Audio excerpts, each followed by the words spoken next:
to unlock. I know the locksmiths, optics. Speak of the loss, I'm eating lobster, chopsticks, freaking the boss. You know, I'll never fit in where I go at. Boss talk like I'm Boaz. Why fit in where you know you can stand out still? They remember you more when you hand out deals. Let's go. We won't fit in your box.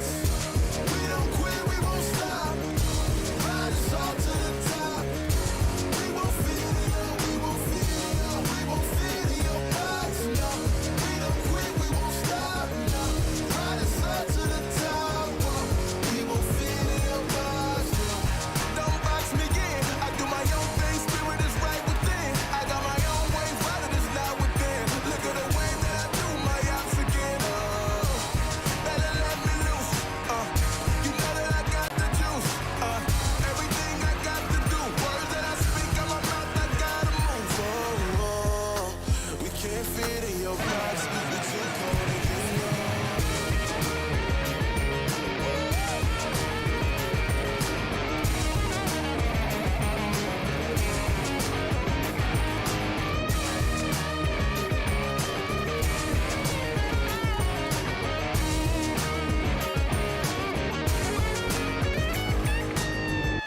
We won't fit in your box. We don't quit, we won't stop. Ride us all to the top. We won't fit in your, we won't fit in your, we won't fit in your box. No, we don't quit, we won't stop. No, ride us all to the top. Whoa. We won't fit in your box. No. Thank you, Ben, for coming out tonight. My name is Son of Augustine. Let's go.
Your order is here. Oh, thank you. Thank you.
for this? Are you ready for this?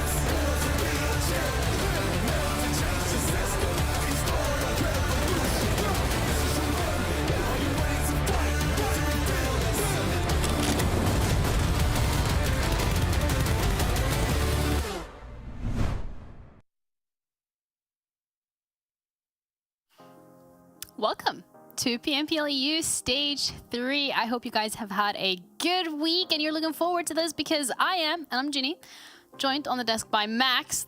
I'm still not getting that one right, but we'll work on that. Yes. No, it's still not being kicked off the show. I'm sure everyone's been voting on the survey to get rid of me, but no, I'm still here. You're not getting rid of me. It's not that easy. But no, How as do you said, you know? Maybe I can check out the stats. Maybe no, actually I haven't checked. But I'm just guessing right now. Yeah. Okay. But yeah, cool 4-day break for the team. So I'm intrigued to see if some good changes have been happening for the teams at the bottom that maybe need to try and step things up heading into the finals. Yes, absolutely. It's do or die for these teams to get some of these points on the board. But before we head into that, let's have a look at the socials. Make sure to check those out, because all the updates, information, and even some pretty okay memes from Max are being put up there. Did you see my most recent meme I posted? Perhaps. Okay. Do you think it was a banger? Do you think that would have changed my opinion from pretty okay to like pog? Yes, it actually took me an hour of editing, so please go check. I think it was pretty decent, please. Well, fair enough. And if that's not reason enough for you to actually follow socials, Max is also being really nice, which is something that he doesn't really tend to do very often. So he's giving away skins for free. Yes, I mean, the only reason we're giving away skins, right, so people go to the accounts and they see my memes, okay? Otherwise, there wouldn't be any skins. There wouldn't be a point. I don't know if you want to go check out and potentially win one of these cool little skins down there. Go over to eSports PUBGM EU over on Instagram and just follow the account, and you'll be reached out if you have followed the account in the next few days. And keep your DMs open, otherwise you can't get the code, and that's an issue. So, yeah, because you need the code to get the skin. But you know what we would also really love to have is some feedback in terms of how you're feeling about PMPL EU, so make sure to fill out the survey. Let us know. If you want to let us know how you feel about Max, that's also okay. But please, any constructive criticism is appreciated. So let's head into the schedule for today, because as usual, we have 5 maps coming your way. A little bit different in terms of what we see from play day 3, because this time around, it's an iteration of Erangel and Miramar rather than Miramar and Sanhok. Yeah, no double Sanhok, I'm going to know. Oh, I say that every single time, but some teams are going to be pretty happy about that one, even though you don't have the heal strat anymore. So it's a lot better than it used to be in like your 2021, 2022. But Erangel and Miramar, that's going to be the bread and butter for these teams today. So if some teams are comfortable on that one, they can try and get themselves a little bit extra points on board this time around. And I'm looking at a few teams in particular, especially MADBULLS. I want to see MADBULLS maybe breaching that top 3, as we know they can do in the past. So I'm looking at MADBULLS today. I want to see what's going to go on there. Okay. Well, that's something to keep in mind, because when we're looking at the overall as well, from phase 1 to as well as 3, MADBULLS are currently sitting on 2nd, and they are about 44 points behind Major Pro. I'm trying to do maths on live, on the fly. That is not a good idea. Yeah, I also gave up like years ago, but you'll get there, no worries. But yeah, MADBULLS, I mean, currently they're in the top 3, but I meant for phase 3, okay? Yeah. But MADBULLS, yeah, they're still up there. But right now, we already brought this point up many times. If you're looking at PMGC point system from previous years, chances are it will be a similar system. And if that does end up being the case, Major Pride have already got a really good lead for themselves going into potentially being the European representatives. But it's just one season, right? You're going to have the full season. Things might be all over the place, might have some roster changes, not too sure. But really, I'm looking at this top 3 right now, Janiro.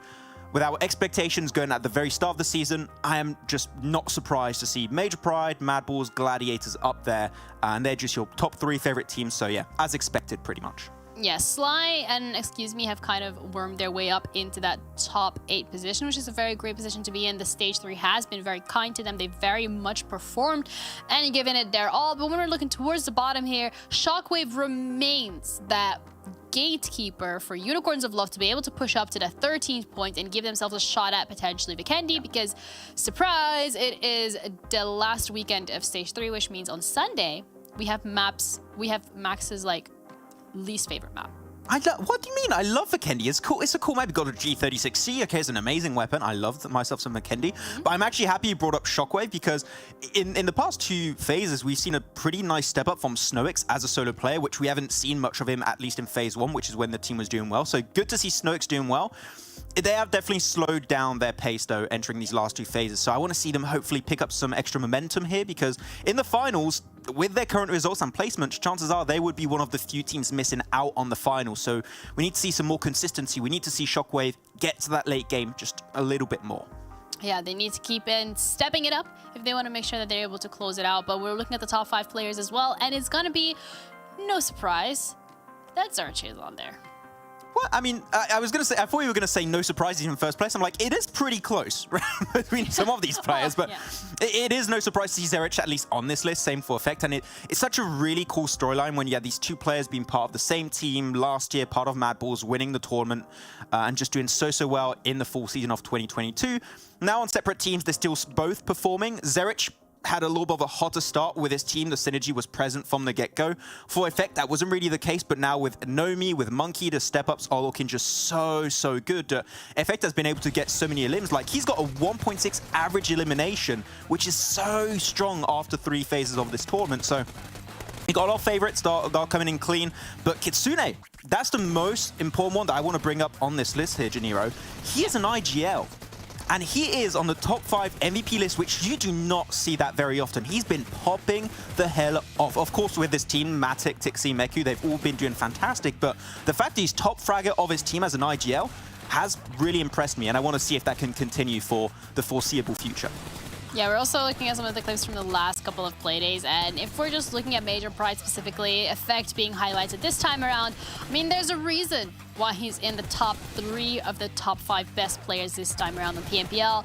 Also kind of want to highlight Shifu. I feel like that's one of the players that, because of their playstyle, they're able to get quite a couple of elims on the board for their team, but unfortunately it's not really translating into a 4-man effort. I think that we both agree on this, Jiniro, that we think Shifu is definitely one highly skilled player that could be at the top. I think they definitely had a slow start, but coming in from PMEC, right, they didn't have that much experience playing at this level in an actual PMPL lobby in Europe. So, of course, they maybe took a little bit of a hard time to transition into this lobby. And also, I think that Keep has been stepping up. So now it's not just Shifu, right? It's Shifu and Keep that tend to work really well together, a little bit like a top and action from Star Wars that's been going great so far. And I want to see if they can keep on going for the next 3 days, and hopefully they can just start off hot in the finals. Yeah, hopefully get a bit of a head start in that, but also one of the teams that did show up this time around on stage 3 that maybe has not had the best starts is Excuse Me. Specifically, this 3rd phase has been much kinder to them, and they've had much better results in comparison to how we've seen them perform in the first 2 phases.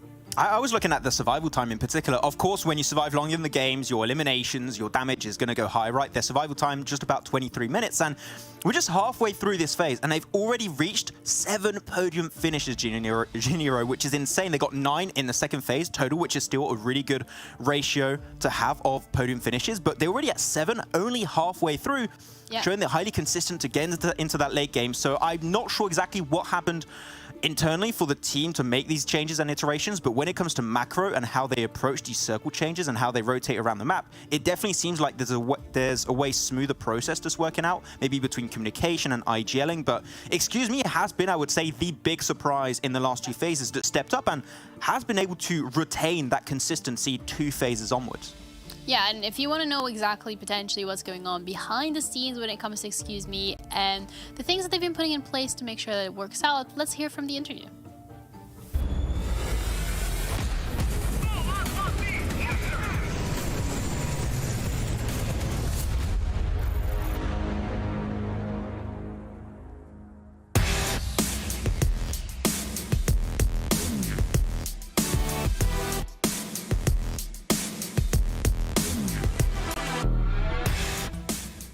But this is a question for potentially people that would like to get more involved in the esports scene of PUBG Mobile.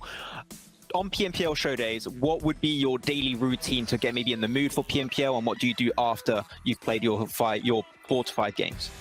Before the PMPL, we take shower, we have a breakfast, and we go through training. After we come to the Discord, discuss our games, discuss everything, not only games. So yeah, then we start playing the PMPL. After PMPL, we just chill, we watch the games, and yeah, the day is over. a little bit of chill time, I think, is required after you played so many matches in a day. But no, thank you very much, Beck, for this interview. But I want to give you an opportunity. What would you like to say to the people that are supporting you and Excuse Me in this PMPL season? First of all, thank you for your support. Continue supporting us. So yeah, we'll reach the top. We'll see. So yeah, Hype to see it. But yeah, once again, thank you for joining me on this interview, and we'll catch you next time. And best of luck for the rest of the season. Thank you. Bye bye. Bye.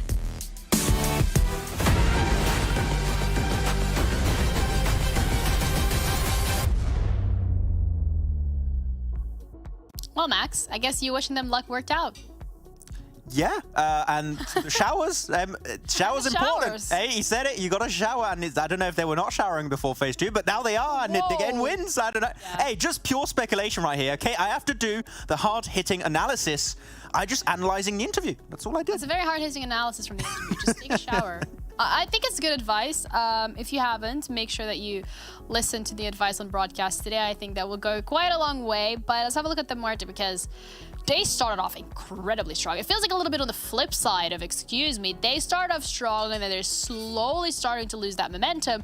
Whereas for Excuse Me, it's just the complete other way around.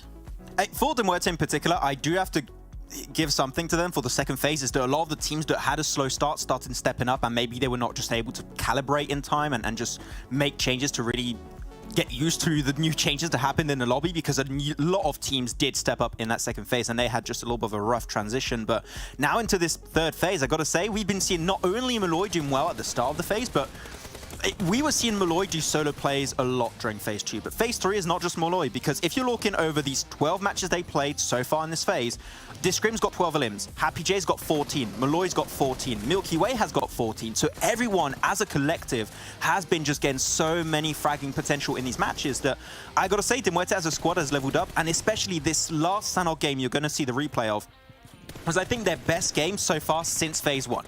And the way they just avoided all that bottleneck situation happening on the bridges, then playing the coastline while also clearing really important angles for themselves was really key for them to get that chicken dinner.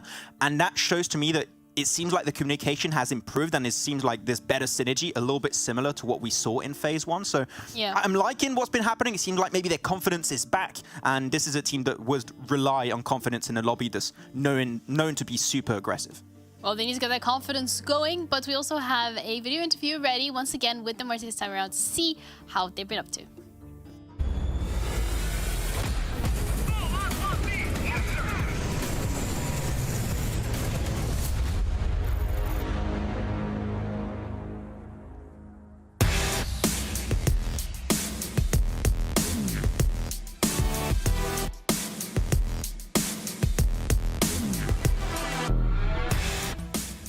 And it's time once again for another player interview here for PMPL EU Spring 2023. This time going to be joined by Discrim from MUERTE. Discrim, thank you so much for joining me. And I want to ask you, because you had an amazing start this season, actually topping the tables during phase 1, just above the side of MADBULLS. How do you feel about taking such a high result in the first phase, and was that expected from you and your team? Я думаю, это просто плод долгих упорных тренировок, хорошее взаимодействие внутри команды, дисциплина, самоконтроль, коммуникация. And to have such a strong performance right out of the gates in this first phase, I would love to know, what have you and the side of MUERTE been working on, and how did you prepare for the start of this season? Мы изучаем команды, с кем мы играем.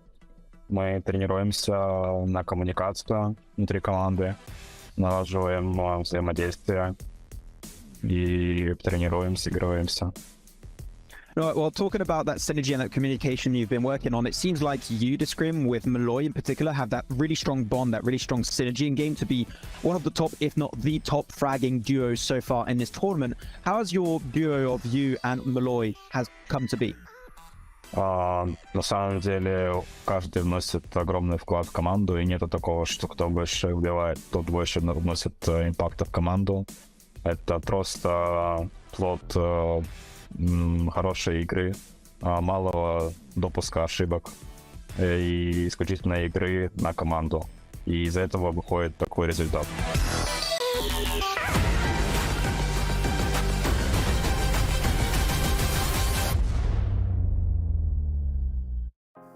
It's all about playing with your team.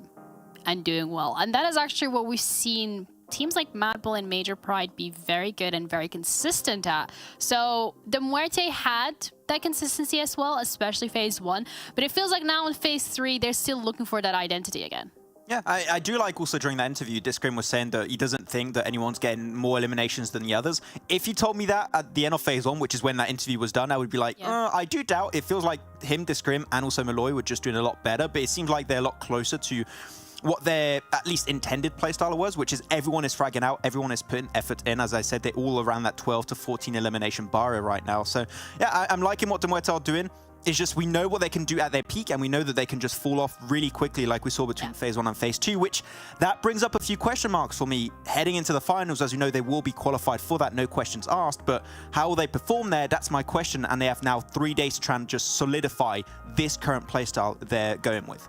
Yeah, but it also brings the question of how the fact that other teams have had the opportunity to step up to the plate. They've definitely been working on those VOD reviews. They've coming through with new strategies, but it felt like the MUERTE hasn't really had the opportunity to match that. They haven't been able to exponentially develop as quickly as the other teammates, which brings the question, how can they do that in such a short period of time? Because it's only been a couple of days since the last day of stage 3. Yeah, it's been rough, I think, especially because they have had a completely different roster going in this season. Like, these are players coming in from so many different teams all over the world, and they just got back together. So I think at the start, you're trying to build that synergy from the start. So there's multiple things they're working on, but I feel like they've been able to just improve significantly to a playstyle that suits them. So I expect this to potentially continue for them. Well, we have also looked at the teams that have the best on Erangel, because that is the map that we're going to be starting things off with. And no surprise there that Major Pride, Sly, and MADBULLS are on it. Yeah, I mean, no surprise. I'm surprised with Sly, actually. We're talking about, excuse me, being a big surprise team in this tournament. Sly Europe, should I say, has also been a pretty big surprise so far, and also gave himself some decent average elims. But Gladiators, come on, like, that's almost 6 average eliminations per game on Erangel. It's your bread and butter when it comes to PUBG Mobile Esports. They're dominating on that one. It took a little bit of a slow start at the start of the season, but now everyone is popping off. Like, you've seen the Matic Classic every single time. Meku and Tixi are doing so well. Kitsune as an IGL is fragging out like it's nobody's business, so they're just going to keep on going. Yeah, this is an absolute banger of a game coming up. But first, thanks, Monster, for making it possible for us to go through all 5 maps. We're going to be heading over to our casters. I know I usually say John and Blank, but this time around, we have a surprise because it's Jack and Blank. A little bit different from John in the building today, but still start with a similar letter. So that's what it's all about. But Blank, you're always at the top of my list of names. It starts with B, mate. It's good to be back with you, bud. I appreciate it, man. You're coming here with some positive attitude. I love it. I love to see it. I've been good, yeah, man. It's nice to see you here on PUBG Mobile. We're heading over to Erangel, start things off to the day. But yeah, things are slightly different here. No John around, which is a bit of a change for pace, isn't it? But you're going to bring the thunder. It's all good. We're here. Gladiators currently at the top, 105 points, 12 matches played, looking way, way better recently, which is nice to see, honestly, because they were falling down just a little bit, Jack, but obviously, excuse me, now in second place too. Bit of a more quiet team, but still there in second place.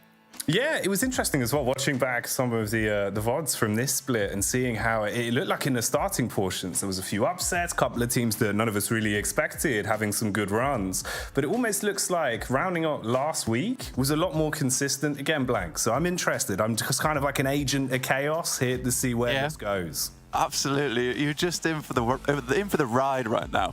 Western playing path here means that most of this area around the map is pretty much cut off at the moment.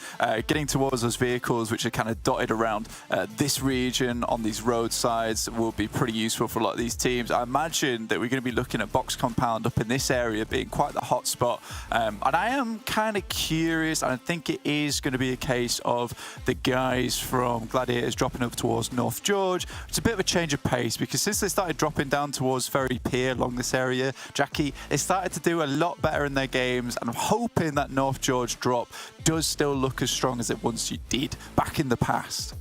All right, so we'll be rolling back the years somewhat. Either way, I'm excited. We'll see what the starting strategies and finishing lines will look like as our first game of the day develops. And we got a whole host of them in store as well. I'm pretty damn excited for this, bud. We actually get, like, you know, a full buffet of games, Blank. Not just the starter dish, the full buffet. And it's all you can eat. Absolutely. We've had the entree. We're going straight towards that dessert right at the end with the Vikendi on that final day of day 3, the 6th match that will be played that top 12 teams will be making their way into. We'll circle over towards that eastern side. Rough, honestly. Very, very rough. A lot of these teams dropping over towards that western edge. We'll have to move out towards eastwards. We've got a little bit of Sosnovka still in the map at the moment, so that eastern bridge passing over Novorep Noya will be pretty big focal point. But unfortunately, it doesn't matter too much. Even though this was rough, we're going to have a little bit of a rehost here as we get the players back into the lobby. And this is not happening in a while, Jackie. It's funny because you are the agent of chaos right now, bringing us straight into a rehost almost immediately. Mate, that's what I do. They brought me into the show. You know, I was like, look, it'll be fine. It'll be smooth. In reality, I actually did release a small box of gremlins into the production office. So they got us about, you know, there's at least 3 or 4 of them. I didn't really specify. Just kind of grabbed the nearest box. So I'm sure they'll track those down, reset all of the gremlins, and then get us ready for the spread that is ahead of us, Blank. Have you got like the Gremlin 2's fever here where we got the smart Gremlin, but you've just released the hacker Gremlin into the mix there, getting in all the PCs, ruining it for everyone. We don't like that. That's fine. I mean, you know, those Gremlins, hopefully they're taken care of rather quickly. That's okay. We've not fed them too much. They have been in that box for a majority of the time. It's not past midnight yet either. So it's not. Yeah, we're good. Yeah, we're pretty early in the day, actually. It's early doors. But so we'll be heading back to the game very shortly. Hopefully. We won't be here to bore you too long with our faces, as beautiful as we are. I know, I'm sorry. But again, that playing path, that circle was pretty messy. So for a lot of these teams, probably not as unhappy as we might think they would be.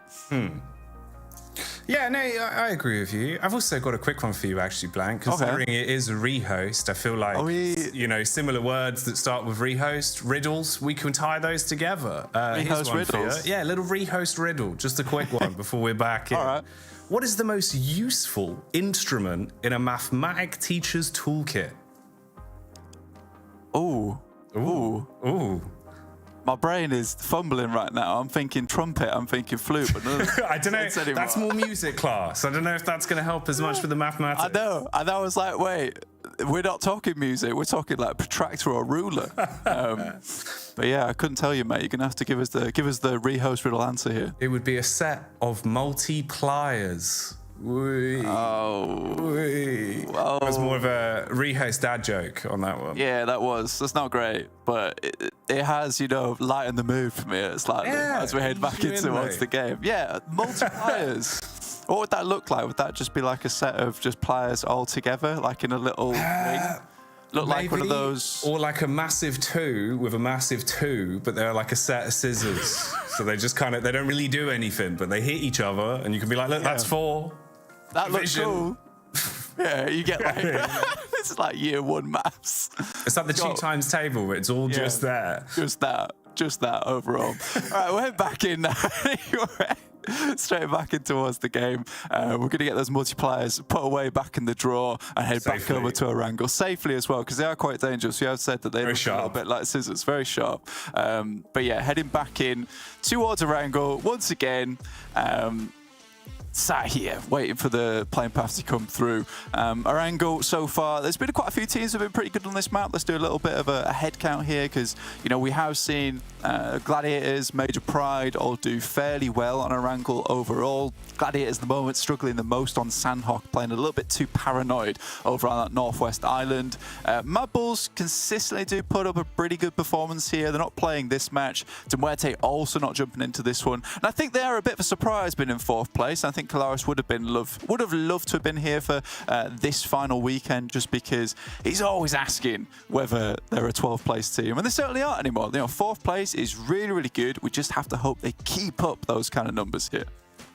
And this throws a spanner in the works, not a set of multipliers for you, Blank, because all of those starting strategies, the pathing that you were building in, the storylines you were weaving, they're gone. You've got to do it all over again. I hope your telestration skills are ready, bud.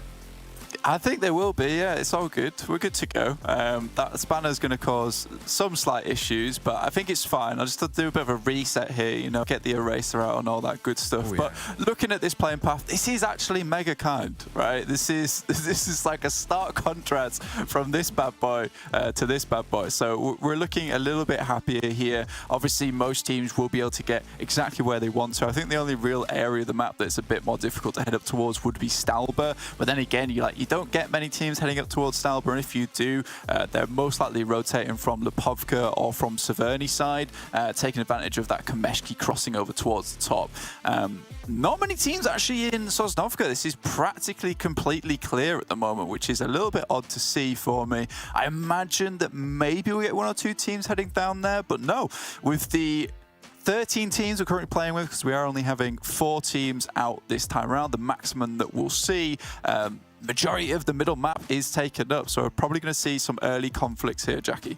No, this looks good, man. I think for a first map opener, this actually bodes almost as if we're going to have a few big bouts in the initial portion.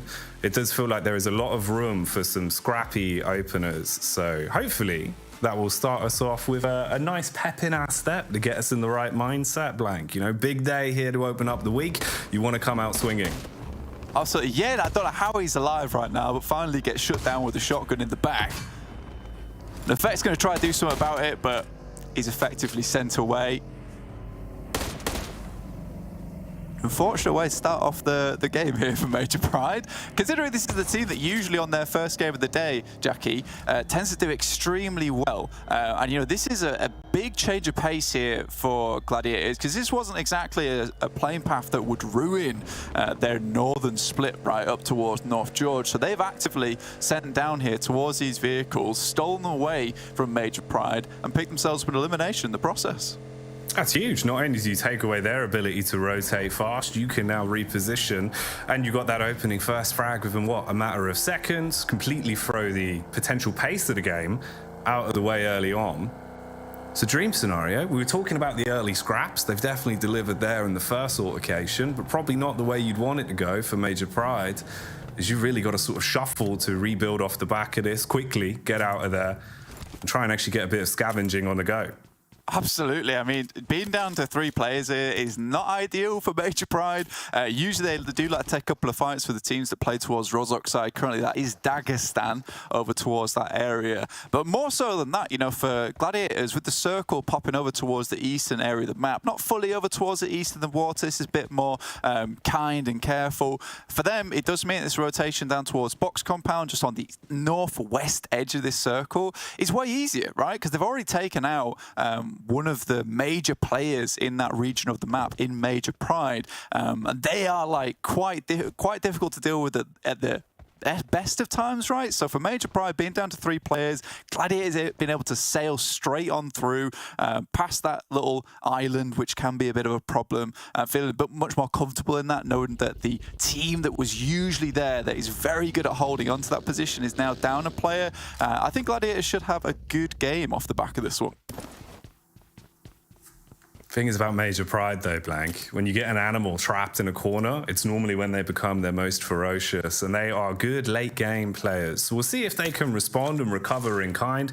Obviously, being down a man will always have its impact. We'll keep the animal talk going as well, as we did have the unicorns on our screen there, getting a bit of looting in, relatively uncontested.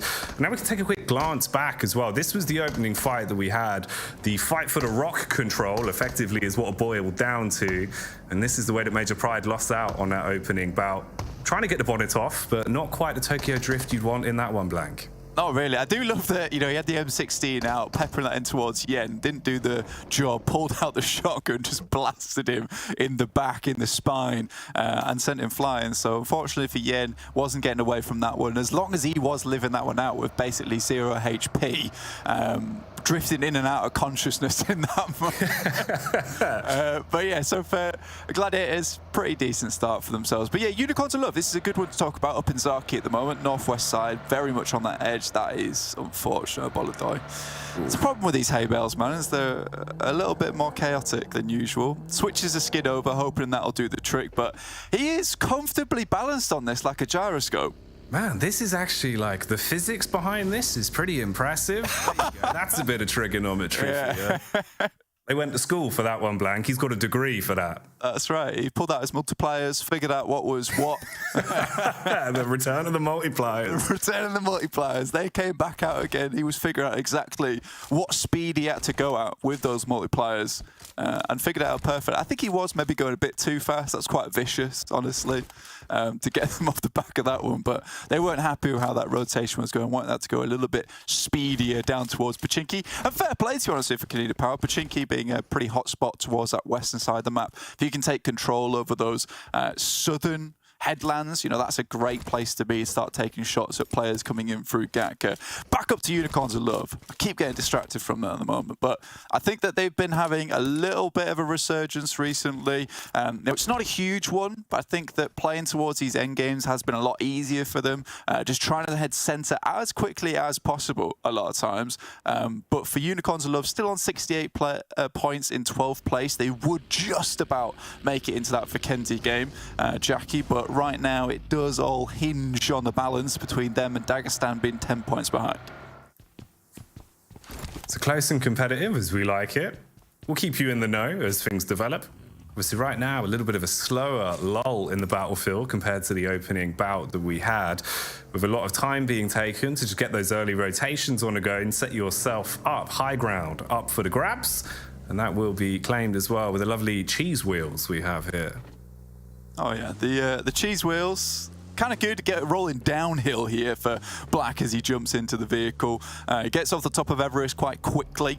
Doesn't want to spend too much time in it. It's outside of the circle itself, but you know, getting that high ground does give you some scouting possibilities in the early game. It looks like Gladiators are going to take that box compound, rotate down towards the center island, just towards that western side of Rozhok.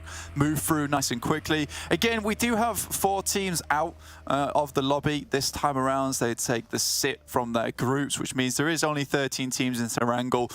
Usually would have 16, but we have been dropped down to a 17-team lobby so far. But that does mean that so much more space is available. So we're not going to start seeing too much action till around about stage 2, stage 3.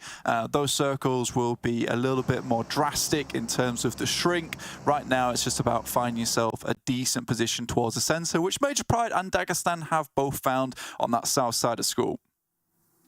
Yeah, at least being able to get themselves into a far better position than the way it looked like this game was going to start. Could have been a calamity for them potentially when we saw them trying to recover from the first position. Having a quick glance here at the overall map as well, spacing-wise, there is actually quite a bit of distance. Potential for an actual fight, though, that we could have up towards the top here. It looks like there could be some interesting plays coming our way based on a big rotation to the second circle, Blank. Yeah, man, 100%. Hard shift down towards that southwest side. Excuse me, KONINA Power both going head-to-head right now. You saw, excuse me, rotating down from Everest earlier on. They sent very fast towards this position in Pochinki, which is becoming a bit more of a focal spot now with the circle centering up on top of it. Bolodoi picking up that first knock over towards Black. On the floor at the moment, Havlik sending smokes out, 6 in the pocket, trying to limit as many sightlines as possible to go assist his teammate. But KONINA Power really just sending all the way around this position.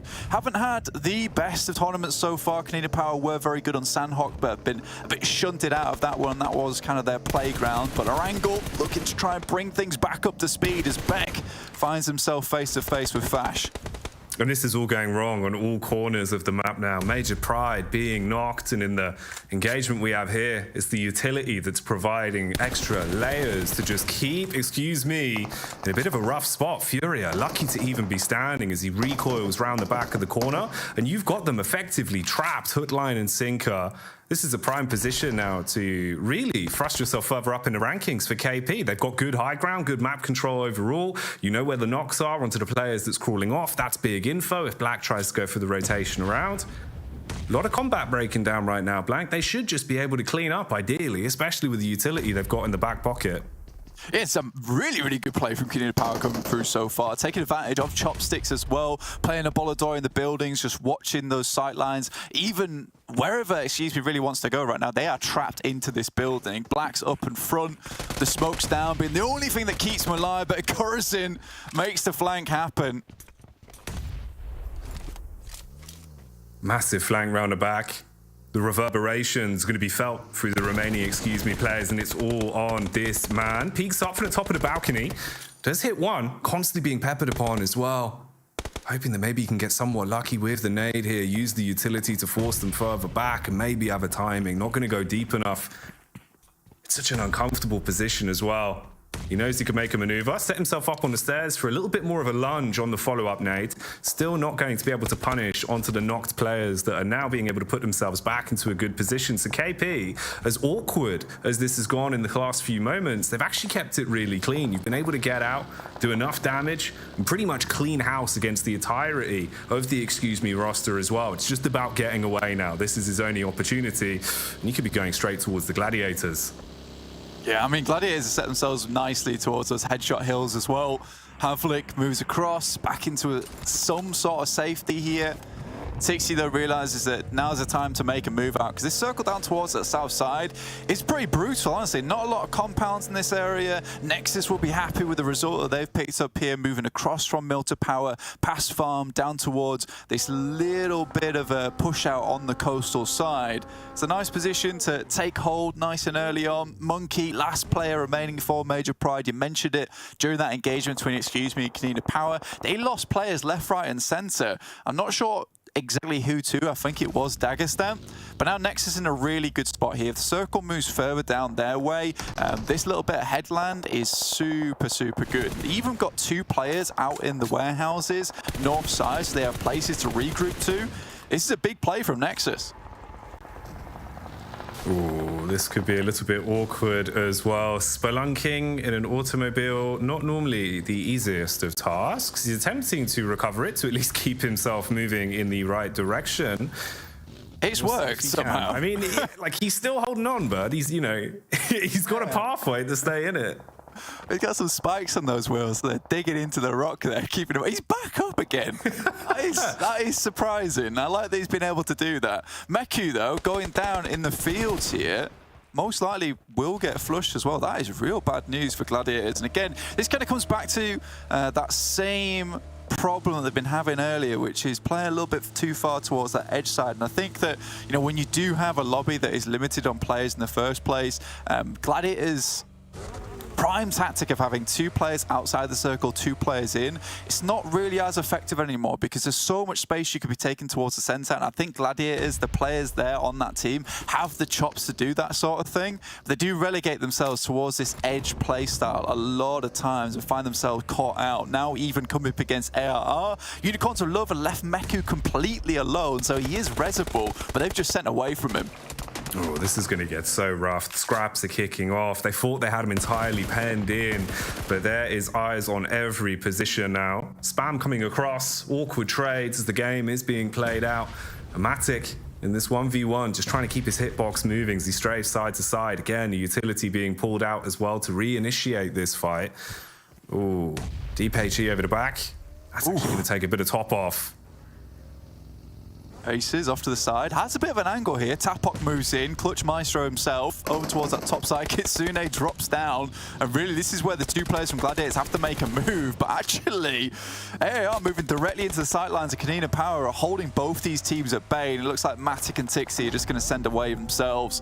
Go for a 2-player finish here. Not ideal. From a good start they had earlier on versus Major Pride, the fact that Gladiators have fumbled this one so much is a little bit of an issue for them. Could have definitely sent themselves a bit further towards those top of the leaderboard rankings. Currently 107 points. The 2 eliminations that they found. Elementrix can't go too much further in that vehicle as it does explode.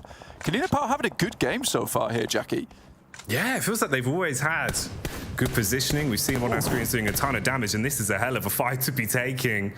Ooh, bold and bespoke as he just spams a few bullets across. VP finally getting a little bit of love in the kill feed as well, as we'll see a pop-up there from them getting involved with the action. This really is going to be intense now. I mean, you look at the spacing, everyone's on top of one another. For Gladiators, it was surprising with the positions they had. It looked like they had the info play. They knew where they wanted to rotate to. Got trapped from the angles. Major Pride finally going down for good as well as they're fully eliminated from this one now. We saw their rough start way back at the beginning of the game. And now that's mirrored on the Unicorns of Love that are just being punished one by another. I mean, they look like they had a good spot down towards the south side, and it's kind of crazy if VIRTUS.PRO were just able to run them down the way they were. And I mean, we look at VIRTUS.PRO, we don't see them as kind of like this massive powerhouse of a team. They've been consistently towards the bottom of the rankings, but Unicorns and Love just fall over there too. Just a massive rundown. AR try and do something a bit cheeky and send directly into the circle. Last chance saloon type of play, but get ripped apart on that coast by Dagestan.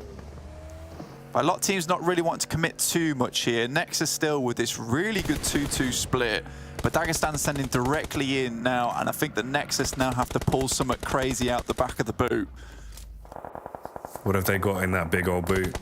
Anything in store for us, because they are being pushed? Oh, that is one hell of a way to announce yourself straight in, consistently being spammed from the angle you've got towards the house as well. And they are already cleaning up. Mop and bucket action. The only potential reply could be Shifu. On the back of the rock with the nades in hand. Dashes out the first to try and keep them in check.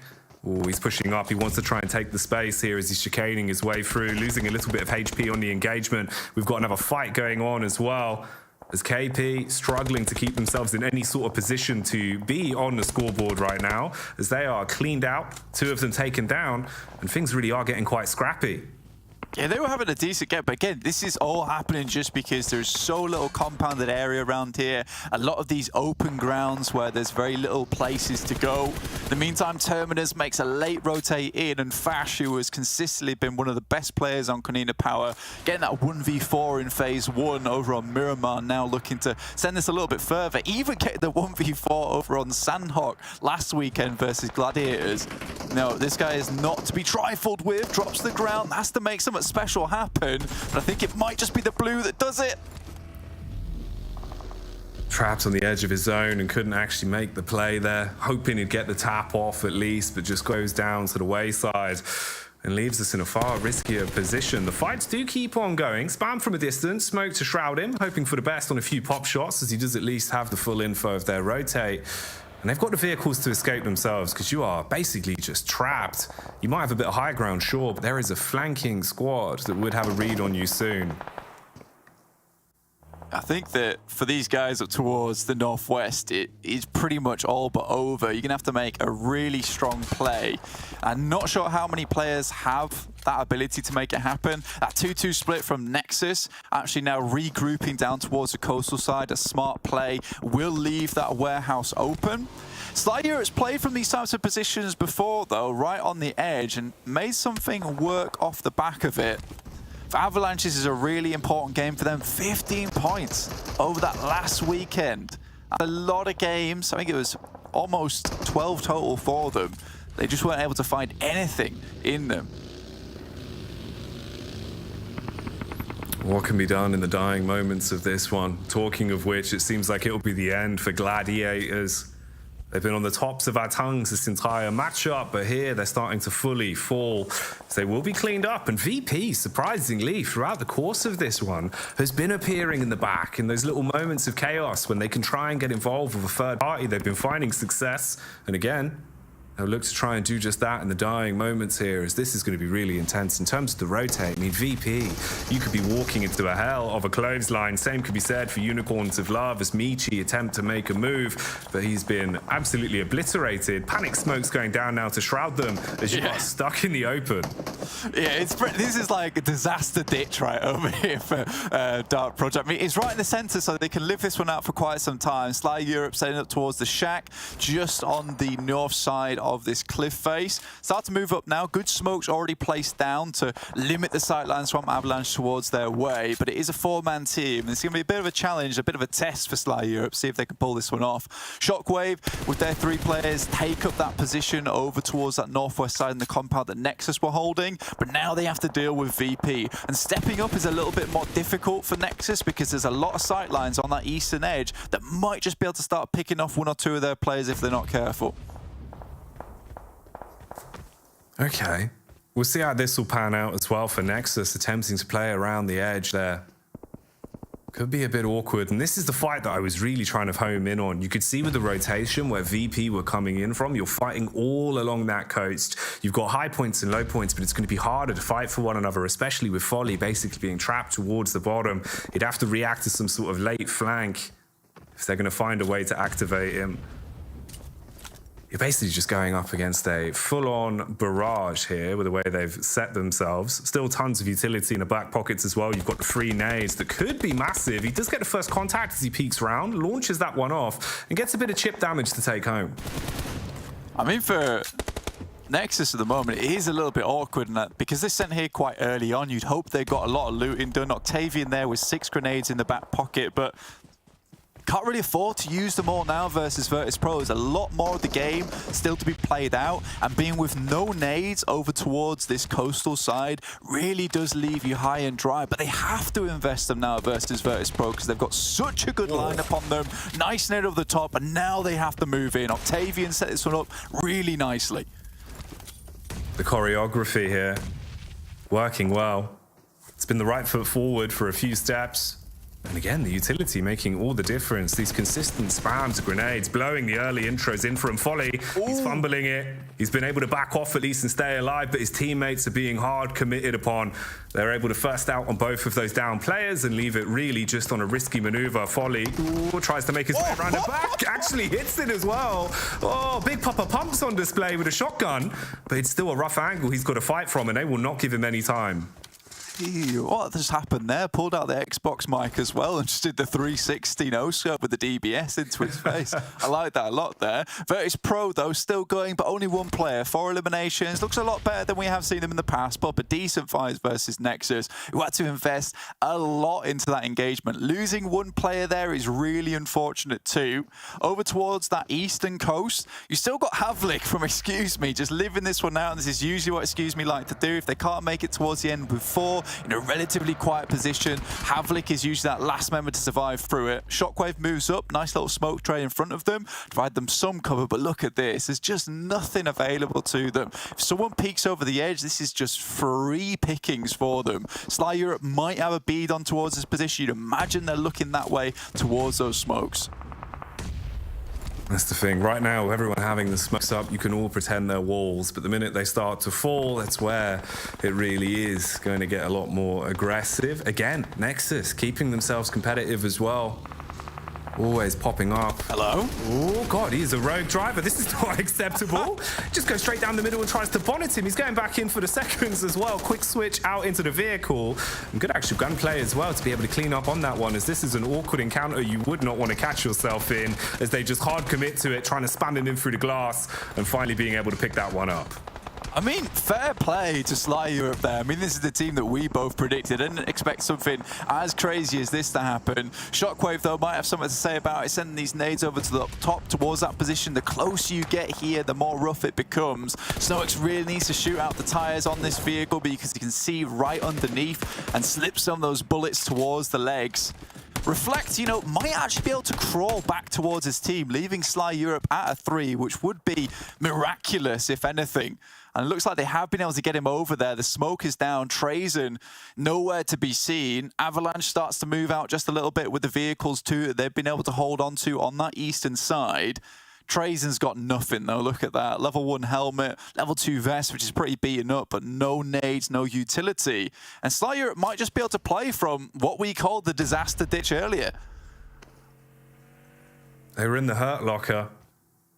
They've been taking it in their stride. The fact they completely recover from that, actually get the knock player back up to have all 3 is pretty insane. But as we've already seen, some of those fast maneuvers on the cars, just breezing yourself in, could catch them off guard once again if they don't expect it. Just teasing the waters right now. Curious what the last minute play as well will be for Strazen all the way in the back, man. It's a risky spot. You're basically just going to have to play it out for the long con. Hope you get a couple of pot shots in towards the end. Again, though, they're finding pressure. Bullets getting the connections off. The nade to force him out the smoke so the rotate's not there. And you can just keep hammering these home. They've got enough of them in the back pockets. 4 still remaining.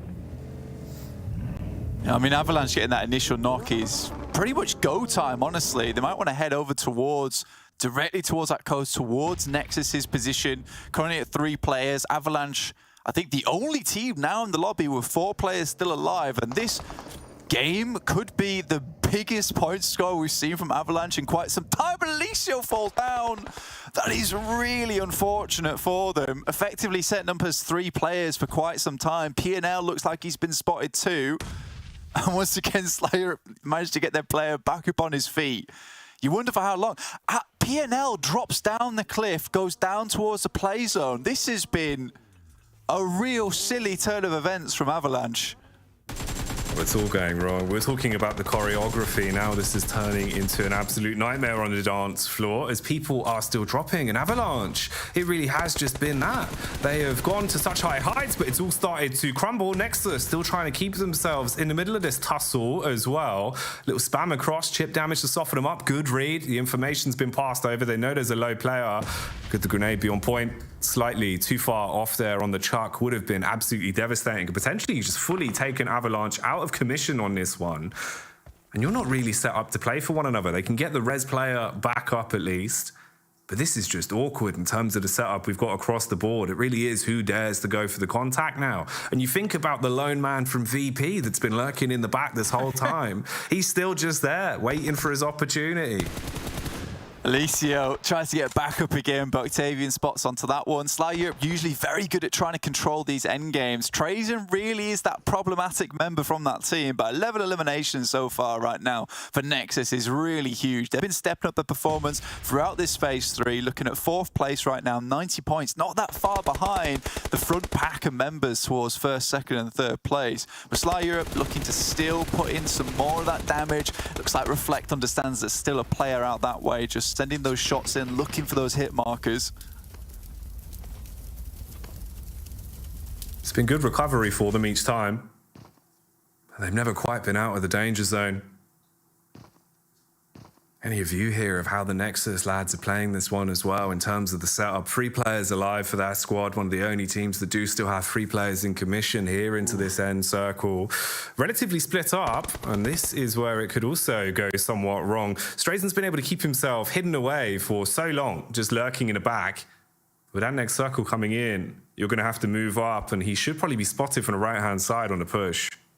Yeah, I think Reflect's making a pretty cool play here. Sits in the vehicle to get that high ground advantage. Just have a quick peek over the top as much as he can. See if he could spot Trazen crawling his way. I think he has an inkling of where he is. If they can get rid of Trazen, the game becomes a lot easier. But it's this tiny little lip on the side here of Trazen that's keeping him up and alive. But Reflect, he knows. He's just waiting, finds the bullets, gets the hit markers, and Trazen's done for. Now Sly Europe right on the edge of this circle as well. Have a lot of control, but he's spotted on the approach as Nexus moves across. The instant trade. And finally, Folly from VP being found as well. So we're down to just 4 squads remaining here already. A couple of knocks coming through. Ooh, hello. Setting himself up with a Molotov over the top. That's close. Actually was pretty tight. I mean, it sent him scattering slightly further back as well to at least play the angle. Surely Octavian doesn't have to read from this. Man looks like he actually wants to go over the top of the rocks and try and take a peek. And Havlik, a name that we haven't mentioned in quite some time since his entire squad was taken out of commission at what felt like the 2nd circle. He's still just been lurking. He's keeping himself in play. Bit of a glimpse there as well. We can just see the top of the Avalanche players. Jay hits the deck. Last circle now, this will close until the entirety of the map is now enveloped. But for Sly Europe, this is the worst thing possible for them. I don't know how much more utility they still have left on board. 5 nades for Doran. He's the one been saving them up for this final moment. Send the nades over the top, maybe a little bit early, but gets the damage done. That one smoke is being so effective right now for Sly Europe. Just need to get a little bit closer as this game plays out. CJ gets some good shots. Doran's down. I think that might be it there for Sly Europe. The constant barrage raining down on top of them. The nades have done the job. And the weapons will finish off the last few. Sly going down at the end there as they're eliminated 4th into this one. Had a good run, but the innings weren't there when it mattered most. Avalanche, can they actually clutch onto this? A 1 versus 3 engagement spamming across, but taken out of commission. And it's all down. The Havlik, the Lone Ranger, will finally be spotted out as Nexus pick that one up and walk away with a winner-winner chicken dinner with their bellies nice and full on that one blank. Yeah, really nice game there from them, honestly. Fielded EXO as well, to be honest, which I quite like to see. He's been performing really, really well for them. But Octavian also in the team doing some really, really good work. Overall, I think that was a very, very good match. I think that's personally my favourite roster coming through from Nex. I think that's EXO, Octavian, Kapahala, and Doran, which is a really, really nice roster. I think Kebe's been a little bit underperforming for that team, still does fairly well. But right now, I think Nexus is on track for a very, very good Phase 3. That was a massive elimination game. Yeah, a lot of fragging, a lot of highs and lows throughout the course of that one. I think an exciting way to ease us into the day, Blank. So I'm excited to see how this develops the longer we go on. But for right now, the one thing I want more than anything is to have more of Maxman's face on my screen. So let's get back over to the analyst desk. Well, I agree. Jack, you know, wow, okay, Well, yes, this- I think he has filled out the survey, and that is the #1 request that we're getting. More Maxman on your screen. But you know, that was a pretty good game from what we've seen. I think the first thing I want to highlight is Avalanche, because they finished on 3rd, and Max, we have lost all hopes, dreams, and faith in them last week. And the thing is, okay, 10 points, fantastic. From Amazing. Avalanche. They need it if they want to be able to push themselves in that top 16 to go to the finals. One game's not going to cut it, okay? We haven't seen any consistency from this team. When they get themselves a good game, they don't back it up. So I want to see hopefully some more results and more points coming their way. But 26 points to open up the day here, Janiro. They had a great position. I was a little bit skeptical about their 2-2 split for the longest time, having 2 players in the warehouse, 2 players on the cliffside south.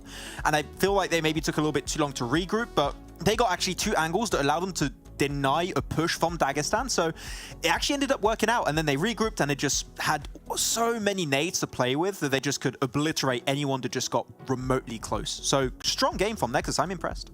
Absolutely, but when we're looking at the likes of Major Pride, this is actually one of their least consistent games. They have not had a single point on the board, whether that's from a limbs, whether that is from placement. It feels like Major Pride this time around they just got taken out too quickly.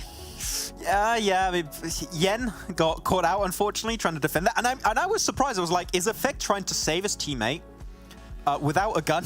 Just in a car, he tried to pick him up. I wasn't sure what was working out there. But respectable attempt, you know what? I'll get, if this was an anime, it would have worked out, okay? But unfortunately, real life doesn't quite pan out that way. So I do respect it, but losing Yen early is unfortunate.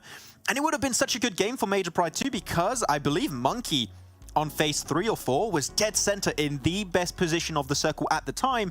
If they had 4 players in that position, chances are now we'd be looking at a Major Pride chicken dinner. But losing players early does that to a man. So yeah, that sucks. Well, maybe it's not the matter of them winning this game. This is just the beginning of the villain arc.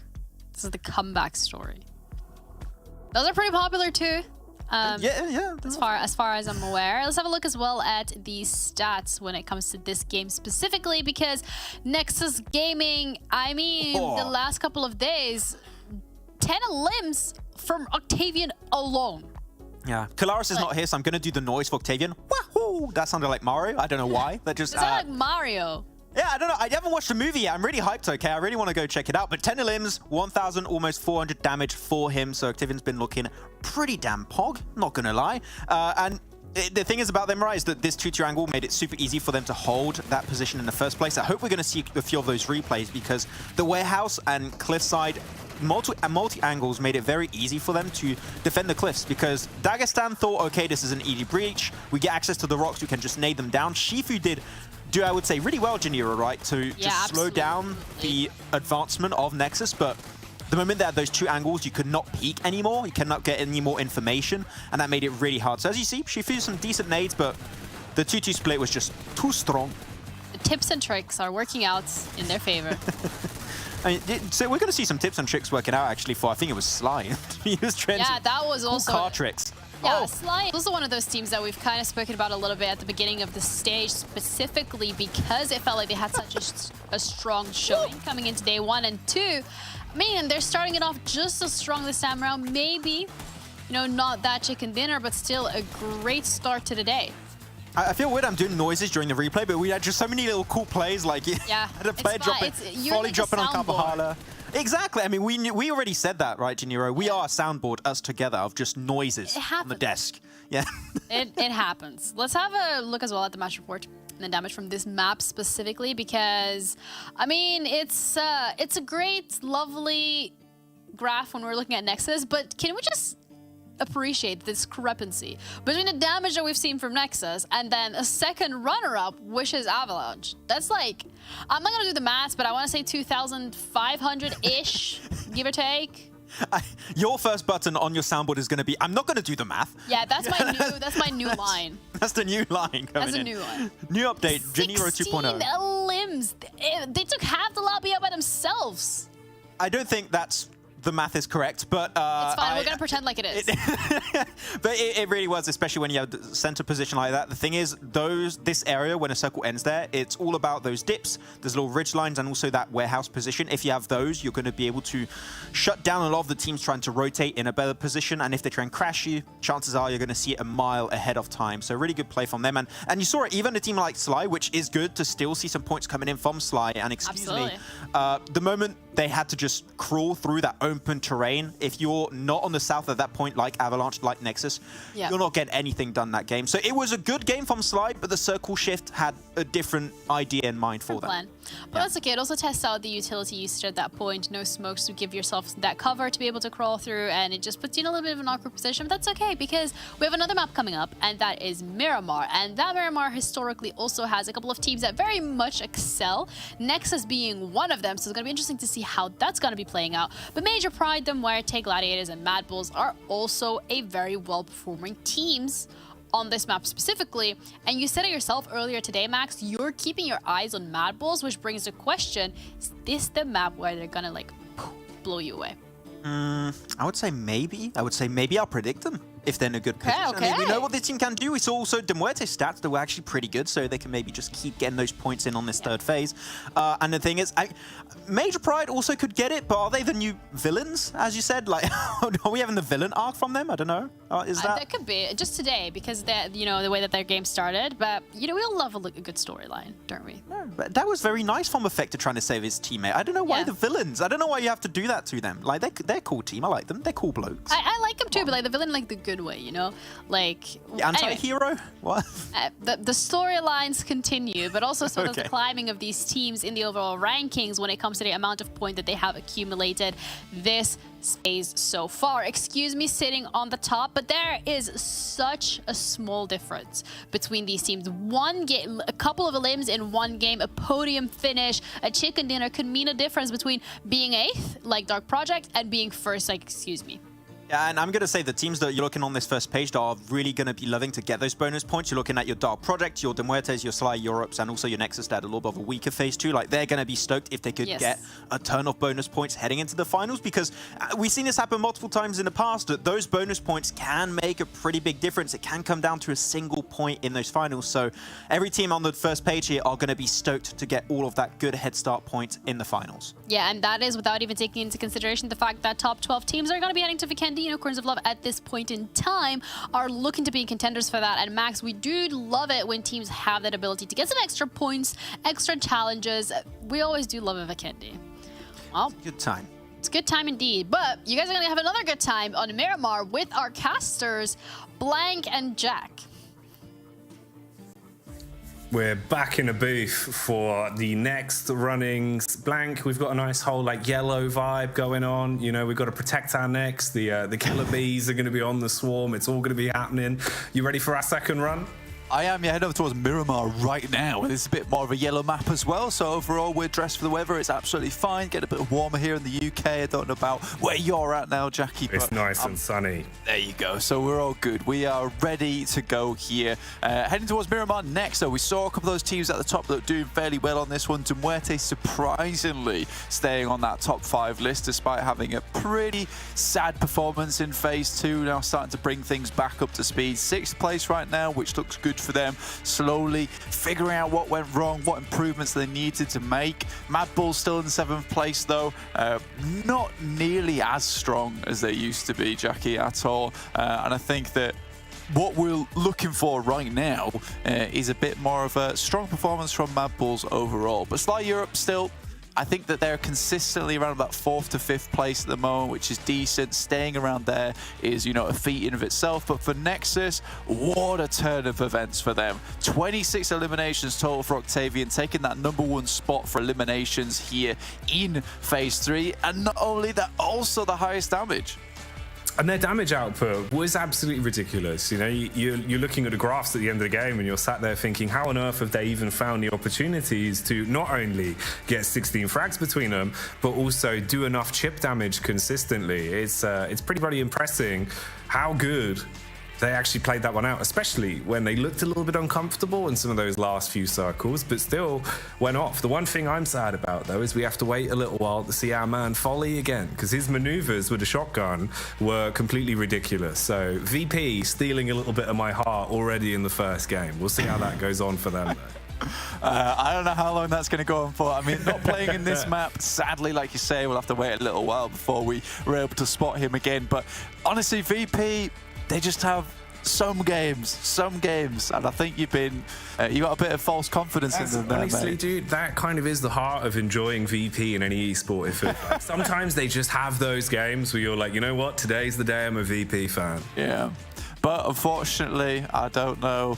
I think you might have a new favourite team at some point. VP might just disappoint you, but I hope they don't. I hope today is one of those days for you. Looking at the circle over towards that eastern side, playing path quite mean, heading down towards that southern side, really cutting off the majority of the northern side of the map, meaning that there's going to be quite a few hot drops here in this map. Only 3 teams not playing total, so we do have 14 teams, sorry, in the lobby. So this is going to be a bit more stacked here. Nexus and MADBULLS very close to one another on that Impala and Puerto Paraíso side, right towards that east.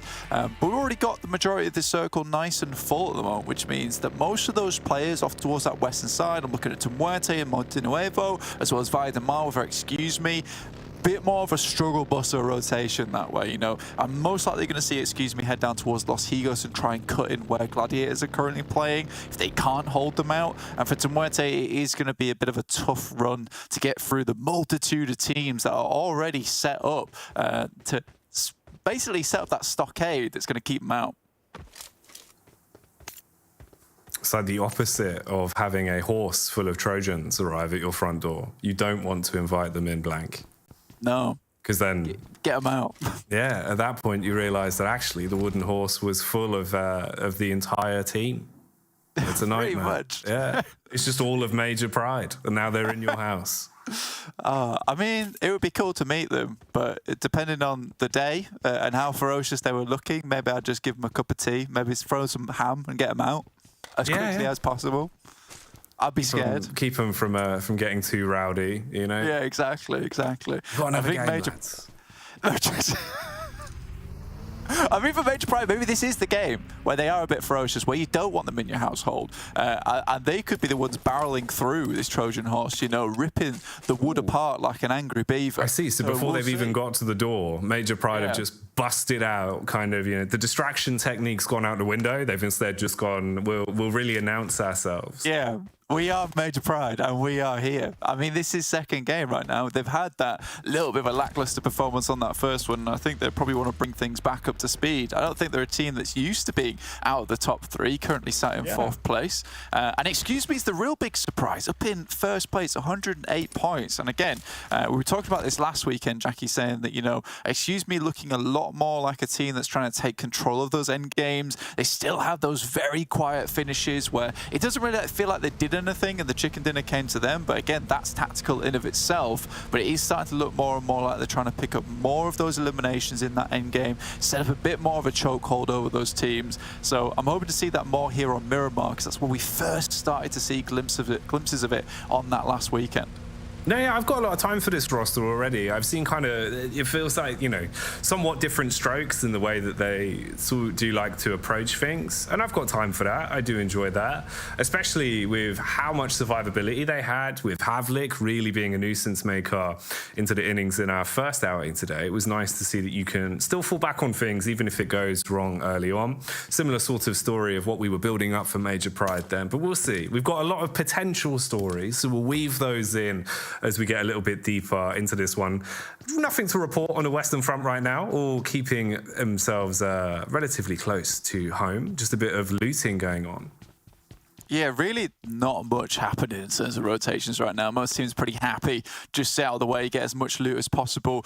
Understanding that, you know, heading over towards this eastern side of the map, there isn't a huge amount of like compounds around here, all that high ground where you can stay out the way for a long time. So looting up as much as possible right now, picking up as many grenades, smokes, getting that gear invested now is going to be useful for you just in case you end up in one of those positions where it's like, right, we're just going to have to sit here, essentially, for a long, long part of the game. More than likely not going to get a lot of loot coming our way, so we need to really pick our battles. And I think that's what Nexus did quite well, is that they invested just enough nades into that engagement with VP that they still had a little bit left on board towards that end game that they needed to keep Sly Europe at bay. Mandarin, those spots the players from Shockwave, gives himself away, and now has to move back towards the rest of the team, because Shockwave definitely aware of the situation now.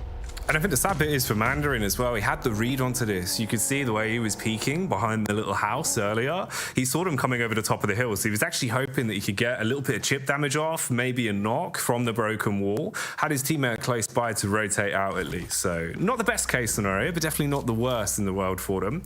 I did wonder how that was going to go down with our first bout that we could have had, really. But instead, it's a bit of a formality. They shake hands on the getaway.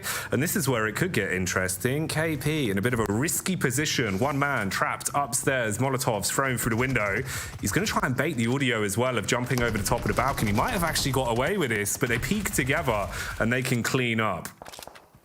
Yeah, it's unfortunate that sending MADBULLS towards that position. Dagestan coming in shortly afterwards, and it looked like KONINA Power are in the process of making this rotation. KASIK team also suffering casualties there to Unicorns of Love, who made themselves fairly central towards La Bandita, just on that south side. And as we head into towards that stage 2, we are starting to see more and more teams start to rotate back in. Shifu there takes a heavy hit of damage. Will have to get himself back into cover, heal that one back up again. Game Lord rotating in alongside Avalanche over towards that northwest side. Game Lord's first game of the day. A little bit more consistent play from them overall. And this is like basically the last chance to really show us what they're made of in phase 3. I think that they have made some overall very good improvements. Rob staying as that DBS master on the shotgun. But the rest of the team also looking fairly decent now. But again, it's just that nervousness in those end games, Jackie, which does worry me here on Miramar,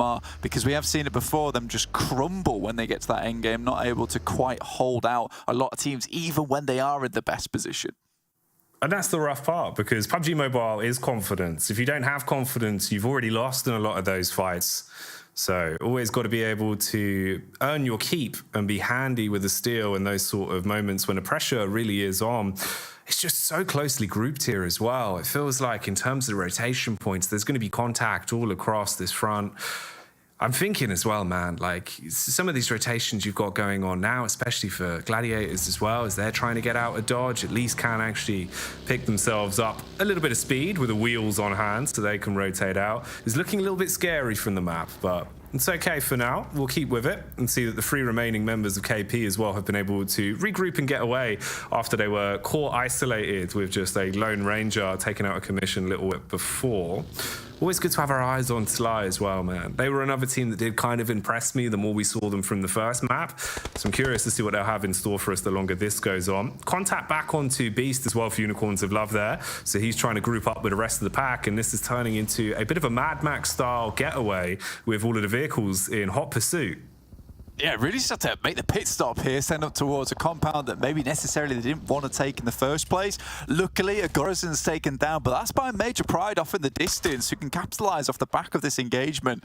Unicorns of Love and KONINA Power both down to 3 players. And if Major Pride towards this central area, just towards that western side of La Bandita, can clear out both these teams, goodness me, they have a huge, massive space around them just for so many activities. So I think for Major Pride, they're looking to set themselves up a nice little double bed bug for themselves over in this area. Weighted blanket on hand to be cozy whilst you wait. But it is good, I think geometry-wise as well, it plays into their favour an awful lot with the way that they've been able to establish themselves such a good compound to play off. So Major Pride, I mean, potentially could actually be major players late game into this one. Yeah, really, really nice little rotation from them as well. Didn't set themselves up too far into Los Leones, just on the outer skirts of it on that northwest side, which meant that they could break out every which way. So it's a very, very nice little bit of macro for themselves. MUERTE going up against Gladiators, who had a really rough run of it. And you brought it up earlier, they'd made their rotation down towards Impala way. But obviously that was in approach of where the next circle would go. And again, then it moves up towards that northwest side and a really big hard shift. And Gladiators, the only option is to backtrack back through Los Leones, and by that time, MUERTE, who was most likely going to struggle from Monte Nuevo, suddenly have a lot of room to play around with, and Gladiators get sent back there, and now on that awkward edge down towards that south side, MUERTE can start to play this one out from relative safety. They've got so much space in this western third of the map just to do whatever the hell they want, essentially. You can set up shop, try and play around it. Sly have sniffed out the location for Avalanche as well. The 3 players that are still kicking for now. Going to hold off on using the utility, and they've actually got good map control. Look at the way they've spread themselves out. 3 different players on the high ground, so you've got the elevated peaks. If they do try and rotate out, they'll get contact onto Avalanche, and then one of them can take the fight. They can play off of one another. So it's kind of keeping them penned in here. They really do have to make the first move, especially not really having too much of an elevated face to work off with the building they're in. Could be a bit of a sticky situation. Yeah, Miramar, always a pretty tough spot to play around, especially with La Bandita down towards that south side. You kind of cut off a lot of the map there. That circle you're seeing on the right side of your screen, I was going to say east side of your screen. I'm so used to looking at maps these days, man. It's crazy. But yeah, that circle. Exactly. It doesn't always benefit us. But yeah, that crater is kind of unplayable. It's a last-ditch type of play to make that you don't really have anywhere else to go, but you just have no sight lines outside that place. So the information gathering is just basically nil. Minas Generales, kind of an awkward place to play around as well, but Sly Europe, like I said, have set themselves up very nicely. Excuse me. Crest this ridge, looking over towards Dagestan, already have players in the building. I wondered how this would go. Excuse me, in a raw firefight here, rather than playing for the late game. I mean, Havlik's position was absolutely prime. As he popped up, he had utility pulled out, engages with it, then gets the read and wanted to commit to try and find the kill. Just a bit of chip damage. But this has turned from, excuse me, looking like they're fighting to defend, to where now they're the ones controlling the tempo of the play. And you've got the whole Dagestan roster basically just trapped, attempting to play around one another and back off. They at least had time to get the heals in as well. And again, Furia going for the rotation this time. Havlik also coming in through the back door. If they time this right on the peak, could be an opportunity to actually get an opening kill for free. You've essentially just seen one jump out the window, but the nades were primed. They let them rip, blow Furia out of commission, and now this flips back on its head once again. They're even going to attempt to try and first onto that and completely remove him. There's a nice smoke on the right side as well that prevents anyone from peeking that one down, which is the play that Havlik and Black were going for in the first place, and now have to retreat backwards. So Dagestan allow, excuse me, a little bit of room to get a bit too confident, take down one of their players, and now can really reclaim this compound for themselves. This is down towards that southeast side, a really, really important compound, in fact, towards that fielded area of the map. But look at that, Fleeke started to chime in from MADBULLS, take shots down towards them. This is over towards that edge of the crater itself. And, you know, if MADBULLS can clear out this area, this is a really big third party waiting to happen for MADBULLS. The circle heads down towards that southeast side. They have a real good chance of clearing a huge amount of room for themselves. Depends on the timing of these engagements, though. As excuse me, they're trying to up the pace. They find a first, as they will take down the man on the stairs. Quick trades back, though, as Dagestan are not going down easily. Putting up a good fight. Havlik on the getaway, wants to pop the heel so that he can stay in commission for this one as well. So they do trade off. Nade hacked out through the door as well. Shifu on the angle, at least able to get the heal in for now. And this is just so damn scrappy. One after another, they're being able to re-engage. Blows the doors off. Shifu want to push. He'll be taken down, knocked to his knees, and it is looking rough. One man standing, very low on HP. Zardia able to push back, wants to get the heal in at least first onto the players that were knocked upstairs. But this has just basically left them in a 1v1. I mean, Zadira is doing a great job to keep himself up here. DBS is the real important thing. With Havlik being so low here, has to get a first aid off, otherwise he will just go down to a single shot from the DBS, blow him out of the water. Havlik is going to threaten the res, as is Adira. This is both decent plays. Havlik sends a nade over that way, or a Molotov, in fact. Actually knocks Limbo Boom once again. What an awkward turn of events for them. Zadira gets back up the stairs, looking for a double res on this situation. Fleek still looking down towards his spot, though. Can send those bullets through the windows, so both these teams have to be really careful with how they're playing. Havlik. He goes for the wide rotation again, but as he peeks into it, primed on the angle, the shotty will rip and leave him down. Now fully taken out of commission. They've had so many chances, excuse me. It feels like they're rolling the dice again and again. When are they going to get the nat 20 that they hope for? Not here. Oh, that is disgusting. As excuse me go flying out of the server, eliminated in 14th place there.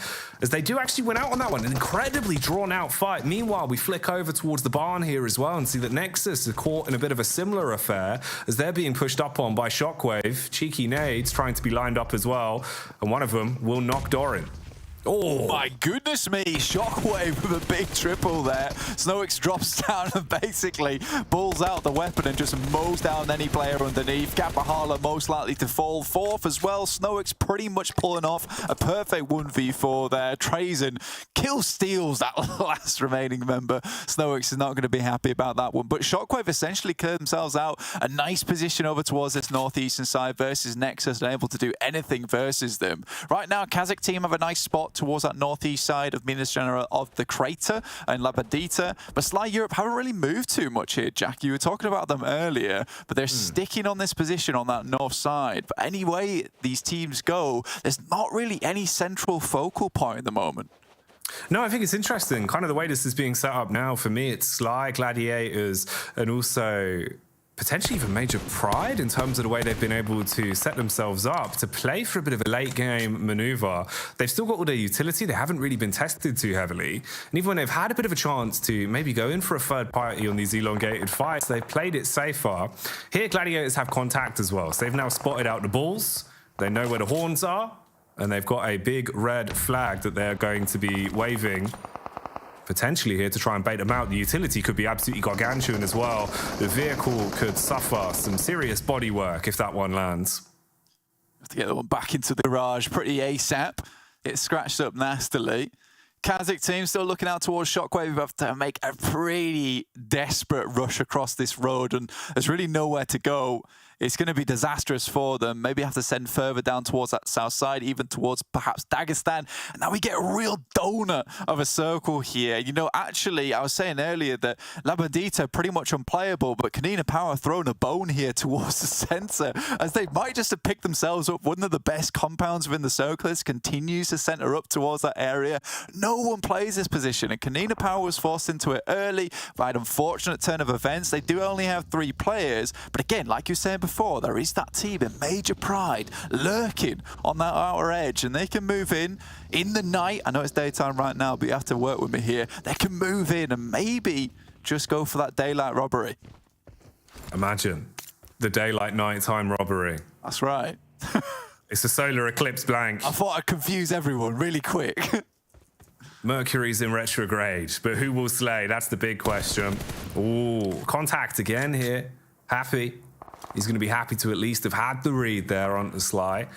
As they're repositioning again, just tussling further back and trying to get to a bit of a better spot. Avalanche could also come into a bit of a factor here, as they've kind of spread themselves somewhat thin, playing in a bit of a buddy system with one further ahead to scout further down.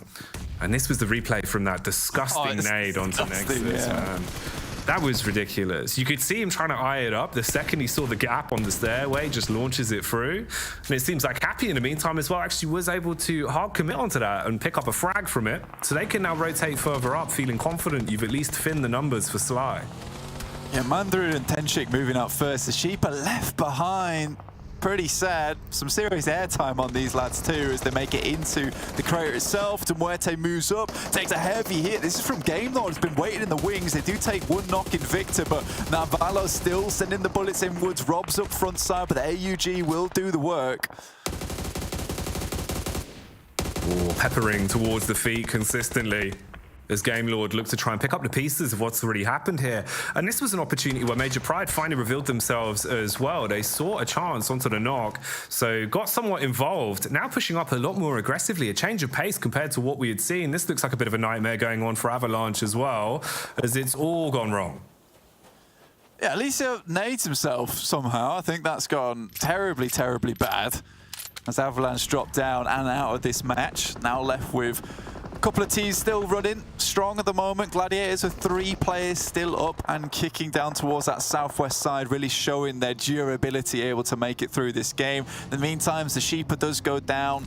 He knew that he was left behind, that there was nothing left for him. Okay.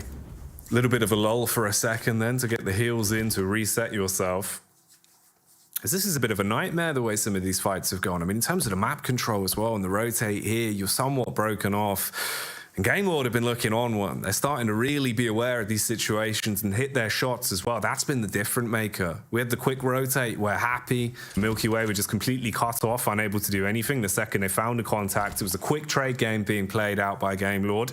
And they're sticking together as a unit as well. Just playing the Wolfpack out here could have the advantage in a few of these engagements. It is a mad circle. I don't think I've seen this one in a long, long while, honestly. But like you say, Game Lord, yeah, definitely hitting their shots, looking a lot stronger. And you were talking about that confidence factor earlier, and I think that certainly did come out strong here for Game Lord, because it takes a lot of confidence to play this sort of position, which is out in the open, waiting for teams to rotate into you, because you're not sure if it's going to be 2 teams, 3 teams, 1 team rotating in towards your position. And I think for Game Lord to take that kind of play is really big. Major Pride making a bit of a weird decision, heading south towards Unicorns of Love, wanting to clear them out in the beginning. Oh man. Is this an eyes bigger than the belly situation for the Lions right now, as the Unicorns are fighting back? They're using that horn to stab their way into this encounter. Has this all gone wrong for Major Pride? I mean, you're in a really risky spot. They tried to clear the angle and the closed door peek, and that's Game Lord to get involved with the pickup. Unicorns of Love being removed from the equation, but this does not make it any easier for Major Pride. They've now got to completely reset, get the heels off, and try and get themselves back together, knowing they're being pushed upon. Oh God, outside circle as well. I was talking about these late rotates, and this nade could be the ending. At least 3 point down. English burning away. For Game Lord, yeah, definitely were caught by surprise there versus KASIK. Just striker now remaining, I think, for KASIK team. 1 nade in the pocket for Victor, so utility extremely low. It's a dangerous play coming through from Major Pride. They do get back out of it with 4 players alive and clear out the majority of that western edge, which is smart in a way, but I think there's only really 1 team that would make that decision, which is Major Pride. To be able to clear that fight up so quickly, it has to happen fast. If it's a long, drawn-out fight, you're likely to go down to the play zone. Kitsune goes down to MADBULLS, and it looks like now Major Pride and MADBULLS themselves pinching away at Gladiators. And the Gladiators not being able to stand strong in the arena at the minute. Oh, look at this as well. Shockwave all grouped up, 4 close together. Dagestan split into just 2 as they're trying to play on the side of this mountain. There could be a big boom for this man if he's not ready. Nade dashed across, so he's got the read at least now. Knows what he's up against on the other side, so he will back and just try and play on this high ground. If they push into him, he's got a good angle to work off. In the meantime, it seems like someone's been absolutely bonneted, and this doesn't stop there. Again, re-aggression from Major Pride. Finally a trade as Gladiators will surprise on the Yen, leaving him lifeless. Monkey's got to fall back to join the rest of the pack, and it is getting a little bit rough. Game Lord actually taking shots from the northeast side towards this engagement. I mean, Gladiators still have 1 player left remaining in Meku. Yen just slowly limps away from this engagement as MADBULLS bite off a little bit more than they can shoot. KONINA Power, happy. It has just been sunshine and daisies for them down in La Bandita for such a long time. Basically done nothing this game. The excuse me approach. For Game Lord, this is looking like a game for them to take the chicken dinner in, and it's been a long time coming. That confidence really has shone through them in this match, their first match of the day, so they're not even hot off the press. They're just looking to push this game a little bit further. With that kind of circle shift, though, Major Pride's prospects on this game become a little bit more difficult now, Jackie. Yeah, the benefit they had has suddenly become a double-edged sword. In reality, I feel like this fight's going to affect so much as well. The potential for Dagestan, if they can actually get Limbo Boom into an angle to do a bit of damage here on the push out. He's been biding his time for quite a while, just playing on the back of the hill. Got to read with the audio cues. Surprise now, as quickly the nades start coming over. They're going to be taking these elevated picks as well. Using the smoke to at least create a bit of a break in the line of sight so they can back off or play the mind games. Dagestan are still flanking them. This could get a bit risky. We'll see where it goes from here. Nade-wise, starting to run dry on a few of the players as well, which could always come back to bite them in the bottom. And this is just one half of the circle. This is just to actually get yourself back into a position to play. You still have to find your fight through Game Lord as well, that are basically going to be blocking the edge. Major Pride as well, still finding an opportunity to pop themselves up with a couple of eliminations back onto the MADBULLS. That's a double knock going Major Pride's way. At least they get some refrags over towards MADBULLS, who are now right on the edge of the blue, and it's pushing in. Zerich extremely low, but Chulika more than likely to be left behind here.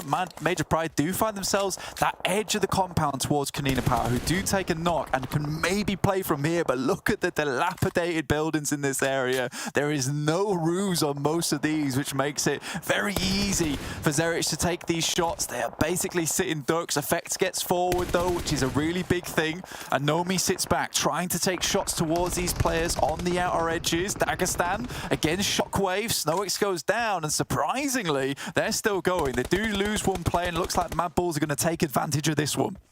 MADBULLS, they've realized there is carnage occurring. They've seen red and they want to run straight in to get involved. Sifu assisting as he bags two there and starts to shut down. Dagestan with a quick turnaround as well. They had the read of MADBULLS flanking up onto them. Is it too little too late though with two players knocked? Shifu really has the world on his platter. He wants to try and pick this one up. Scurries back to play around his teammate, body blocking at least for the first contact with the bullets, drops himself prone to the ground, but I think that's where his story will end, as MADBULLS have been able to roam over and tidy up there on the end of that awkward engagement that had been going on for so long. Yeah, the fact that MADBULLS are able to get all four players back up as well is a pretty big testament to their skill in this game. This has been very resilient from them, lads. Fleek steps up, continue to take shots down in towards that creator side, taking advantage of these edges for as long as possible. KONINA Power, look at that. Fash still taking shots, got a lot of bullets on side. Level 3 helmet, level 3 vest. They have been waiting this game out for a long time. And this is where it matters most.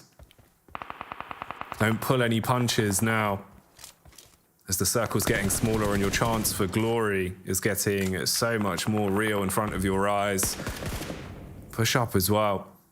Really starting to get themselves saturated on the angles just above KP. One member from Sly as well still standing. That's Technic, who is just tracked down to the lower levels there. Mandarin could provide some sort of information at least to relay that over, but both of them basically just have to play as individuals, and it seems like Mandarin will do one better. Had the Molotov in the back pocket, dashes it out, denies the push, and slows down the oncoming third party that was looking to get a read onto them. And Technic can just play this angle and get the information as well. Knows that MADBULLS are nearby. I love the fact you still got the big man up top on the hill as well. He's been so crisp at being able to deal chip damage. Ooh. Should be able to assist them. Nasty molly goes over towards Tenchik there, has to move back into the building alongside Mandarin. There's a couple of shots that come through from Major Pride. Nomi clips the back of his heel as he gets in, falls down face first onto the edges of those stairs. She's going to leave a bruise in the morning, but Nomi still going strong. Been pretty much the biggest player inside this match for Major Pride, and we're already in that final zone, that final circle. It's so surprising that we're already here. It feels like this game has been going on a long while without any two big engagements coming through. And you can see how awkward this is for Sly now. They feel like they're trapped between a rock and a hard place. Oh, Frozen, no. The airplane assassin as he peeks out from the back of the blades. And he is cutting his way through them. Still trying to use that high ground as well. He's really hunting to get himself another kill. Wants to pick up something here, but it's not looking good, as they will at least be able to reshuffle their way back around. Awkward encounter in the house as well for Sly. just playing on the close left angle. If he peeks in to try and bait off the res, it's where it could get awkward, but Mandarin needs to heal, and they're pushing up to assist one another. Luckily, gets it off at just the right time, but the people come around, and Major Pride go down, knocked out in 5th on that one in the end. Full res could be coming through as well, so they could at least get themselves back up to 4 players alive and kicking. Unreal play from MADBULLS so far, though, and mainly Frozen. Basically dealt with the entirety of Major Pride by himself off the back of that wing, soaring through them lot. KONINA Power, though, again, just really have done nothing in this match, just allow players to come towards them. What a massive boon for them to be sent here in the first place. Essentially sent to wait outside for the teacher, but honestly, was able to go home early instead and might pick themselves up a chicken dinner off the back of it. For Gamelord, still 4 players left alive. MADBULLS have to pull off something amazing here to get them through this. KONINA Power slowly but surely are suffering, losing more and more members. Fleek steps up first, now just Frozen left alive, and a big ask. Oh, he's answering the call, though. Frozen has been a difference maker time and time again. Here, he is still causing issues. Has to get the quick heal off, though. 2 seconds on that one as he's being pushed. Knows he needs to back off around a corner. Tries to drop to the prone, but it will not work out. That is the final elimination coming through as they lock that one down and pick up the chicken dinner. Gamelord with a hell of a game, actually, Blank. I will say, I think they looked impressive from start to finish on that one. Yeah, dude, 100%. I mean, we've been waiting for a game like that from Gamelord for a long, long time. And again, we said nervousness in that end game, that confidence. We built it up right from the start, and they looked good towards that beginning bit. And that is really not an easy circle to play, especially with that northern side. They barely had any cover, had to send themselves in with the monster trucks, consolidate those vehicles, make sure that no one was flanking around towards them. They push Shockwave and Dagestan back, basically make them fight each other. And again, really, really difficult game for them, but come out on top in the end. Robs, I think they were desperate for that chicken dinner end as he sends in, basically puts the barrel on top of Frozen's head and then unleashes and gets that chicken dinner for themselves. I think that's been a long time coming for Gamelord, and you know what, I couldn't be happier. No, great that it's happened now as well. Couldn't come at a better time, really. And they did it with prowess. They did it with finesse in the way they played that one out. So it's interesting to witness. And there is still so much more for your solo peepers to enjoy. For right now, we'll head over to a quick commercial break. And when we come back, we'll start to set up our 3rd outing of the day. We'll see you in a sec.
Your order is here. Oh, thank you, thank you.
Welcome back to PMPL EU. I hope you guys enjoyed that last game and you had a great break, because we're gonna break this one down for you. I'm Jeannie, joined by Max. Make sure to drop us a follow on the socials, because they're very important to stay up to date with what exactly is going on. But also, very importantly, there is a survey that you can fill out.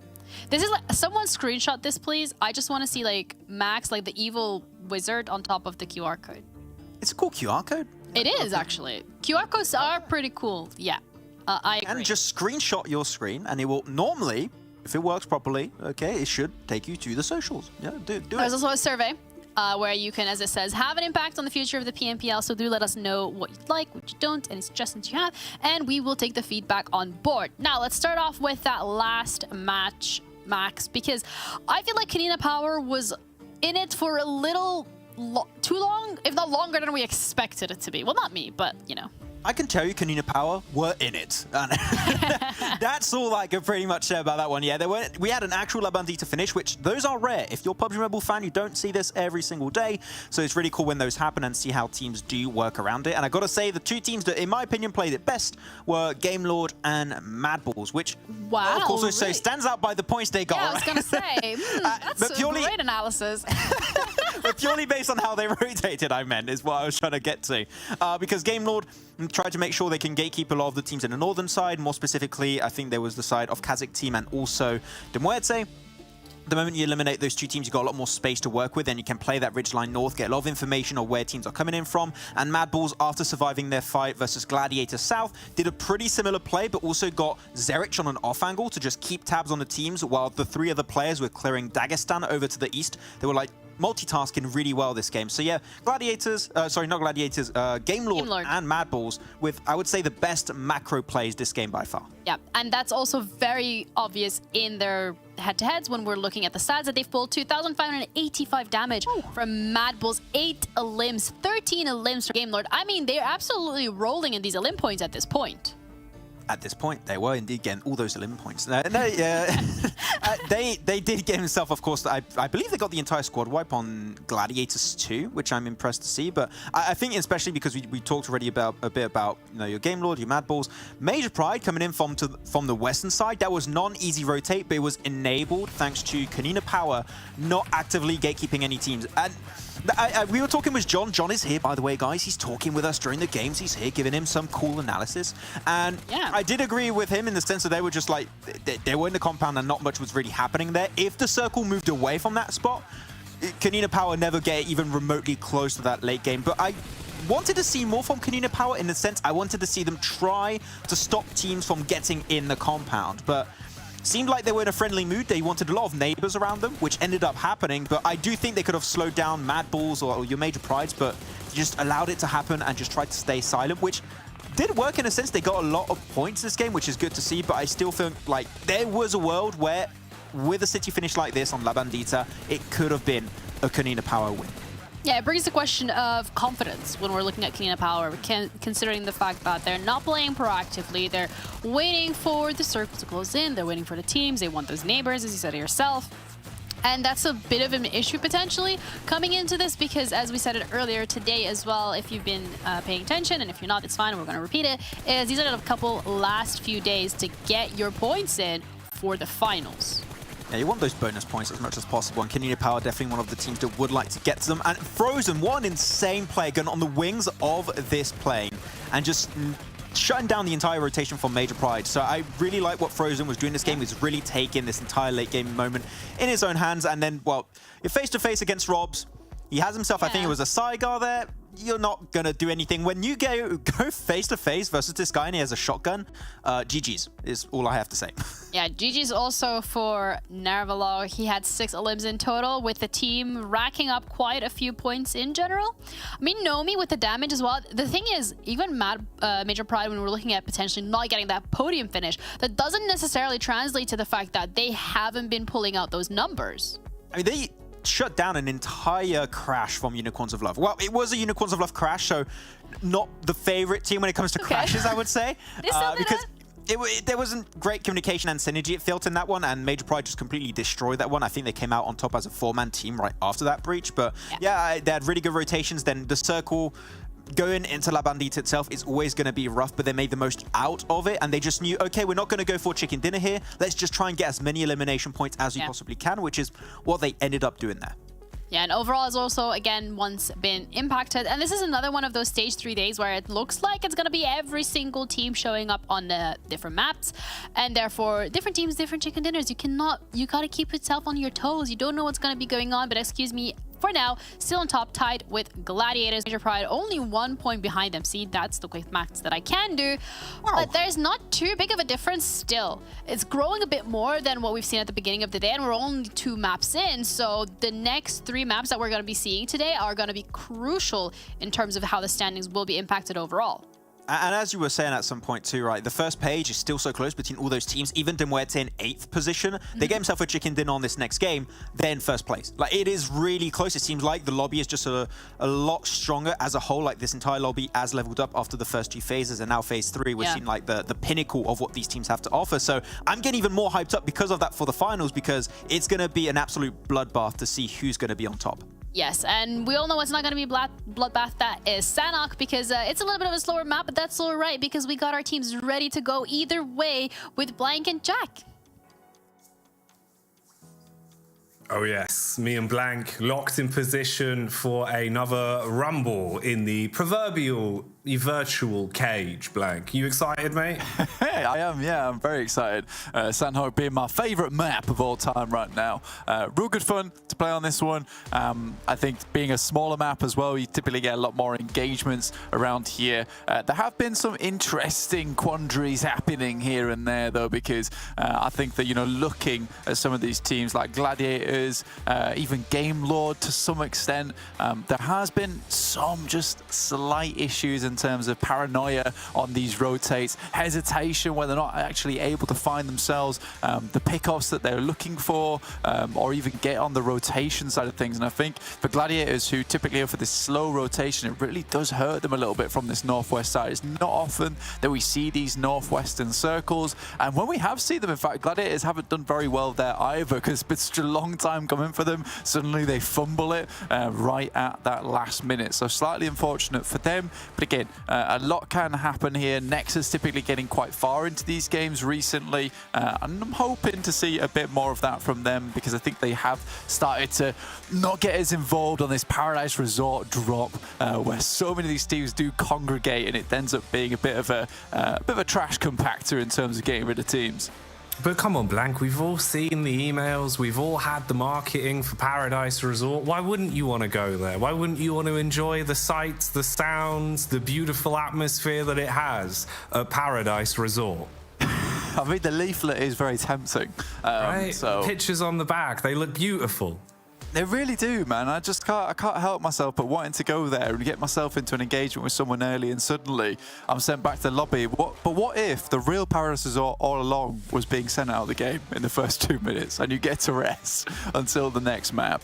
Game Lord down towards that south side on their little split at the moment. Haven't ventured too far up into Paradise Resort yet. Yes, they've seen the leaflet, but they also know what occurred last time. They head up there. It was not good. Everyone took the towels out towards the pool first and didn't let them get a spot themselves. They've pre-taken the seats with the hotel towel. It's not acceptable, Blank. It's unacceptable. It's so rude. One bottom per seat only. That's the only acceptable way to pre-order your...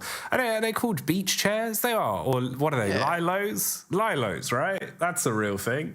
Yeah, that pool, I just call them like the pool recliner, you know? Pool recliner. They've got a lot of different names. This is a bit of a stare down happening. Oh, he's baited him out. That is unfortunate. Palucci in the back with the weapon. Fash seemed so indefensible until he pulled out the bronze knuckle busters. It was all fun and games until they started shooting. Now it's still fun and games, but with a bit more shooting. So we are truly stuck into the action then. We'll see how this one goes down. Already, I'd say that I'm impressed with some of the quality of play that we've had today. It's felt like we've definitely been kept on our toes in terms of which teams are showing up. And more than anything, I'd suppose the utility usage for me has been above and beyond. Everyone looks like they've come in so fresh today with their nade usage across the board. Do love the big old elephant as well. Good to see him getting a little bit of limelight. Elephants being the only mammal that can't actually jump, by the way, Blank. Is that an actual thing? It is, yeah, because their bone structure, it grows facing downwards, which inhibits their ability to ever jump. Oh, that's crazy. I did not know that. That's Yeah, why and you of don't course, see famously, elephants will never forget. Yeah, that's true. They'll never forget this, though, as we'll never see elephants playing basketball. You can't play. You're rubbish. Yeah, but I've already made the jersey. It's got a trunk hole and everything. No, Like, do some you're out of the draft. very cool 3-pointers with the trunk, though. It'd probably be Oh, quite dude, easy. he could get a 6-pointer with that schnoz. He could throw it from miles away. But yeah, head back towards the game here. Certainly seeing some of these players having a bit of a jump here, jump spotting here and all over the place, looking for a better position over in this circle.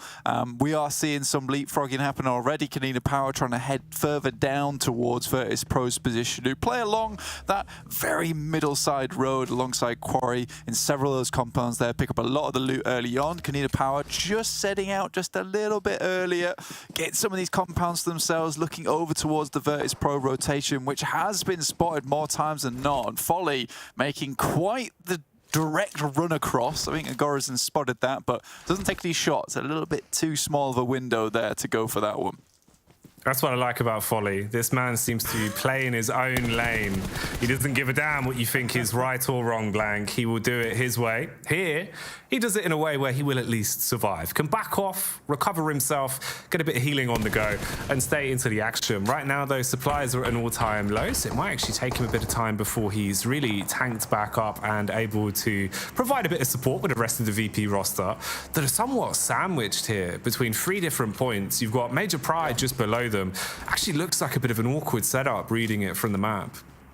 Yeah, I think with VIRTUS.PRO, they're slightly struggle situation here. They are very central, though, so they can hang out for a while, but I don't think they'll be picking up any more loot anytime soon. But yeah, you're right. Folly was kind of unfazed by that whole scenario. Ran directly across, got bullets in his side, basically brushed them off like a bit of dust, and then carried on looting without a care in the world. So yeah, we love that about Folly. It does not matter whatever happens to him in this game. But with VIRTUS.PRO, it probably will matter overall, the fact that they are crunched in by 3 separate teams around them. Game Lord picking up this pretty strong position here towards the western side of Quarry. I like this instant rotation. Does cut off VP a little bit. He usually go for this. And also understanding that Sly Europe's not in the game, he usually send Reflect up early towards his position as a scout. Not playing here means Game Lord has real easy access to this position on the map. So a very nice read from them coming off the back of their chicken dinner there on Miramar.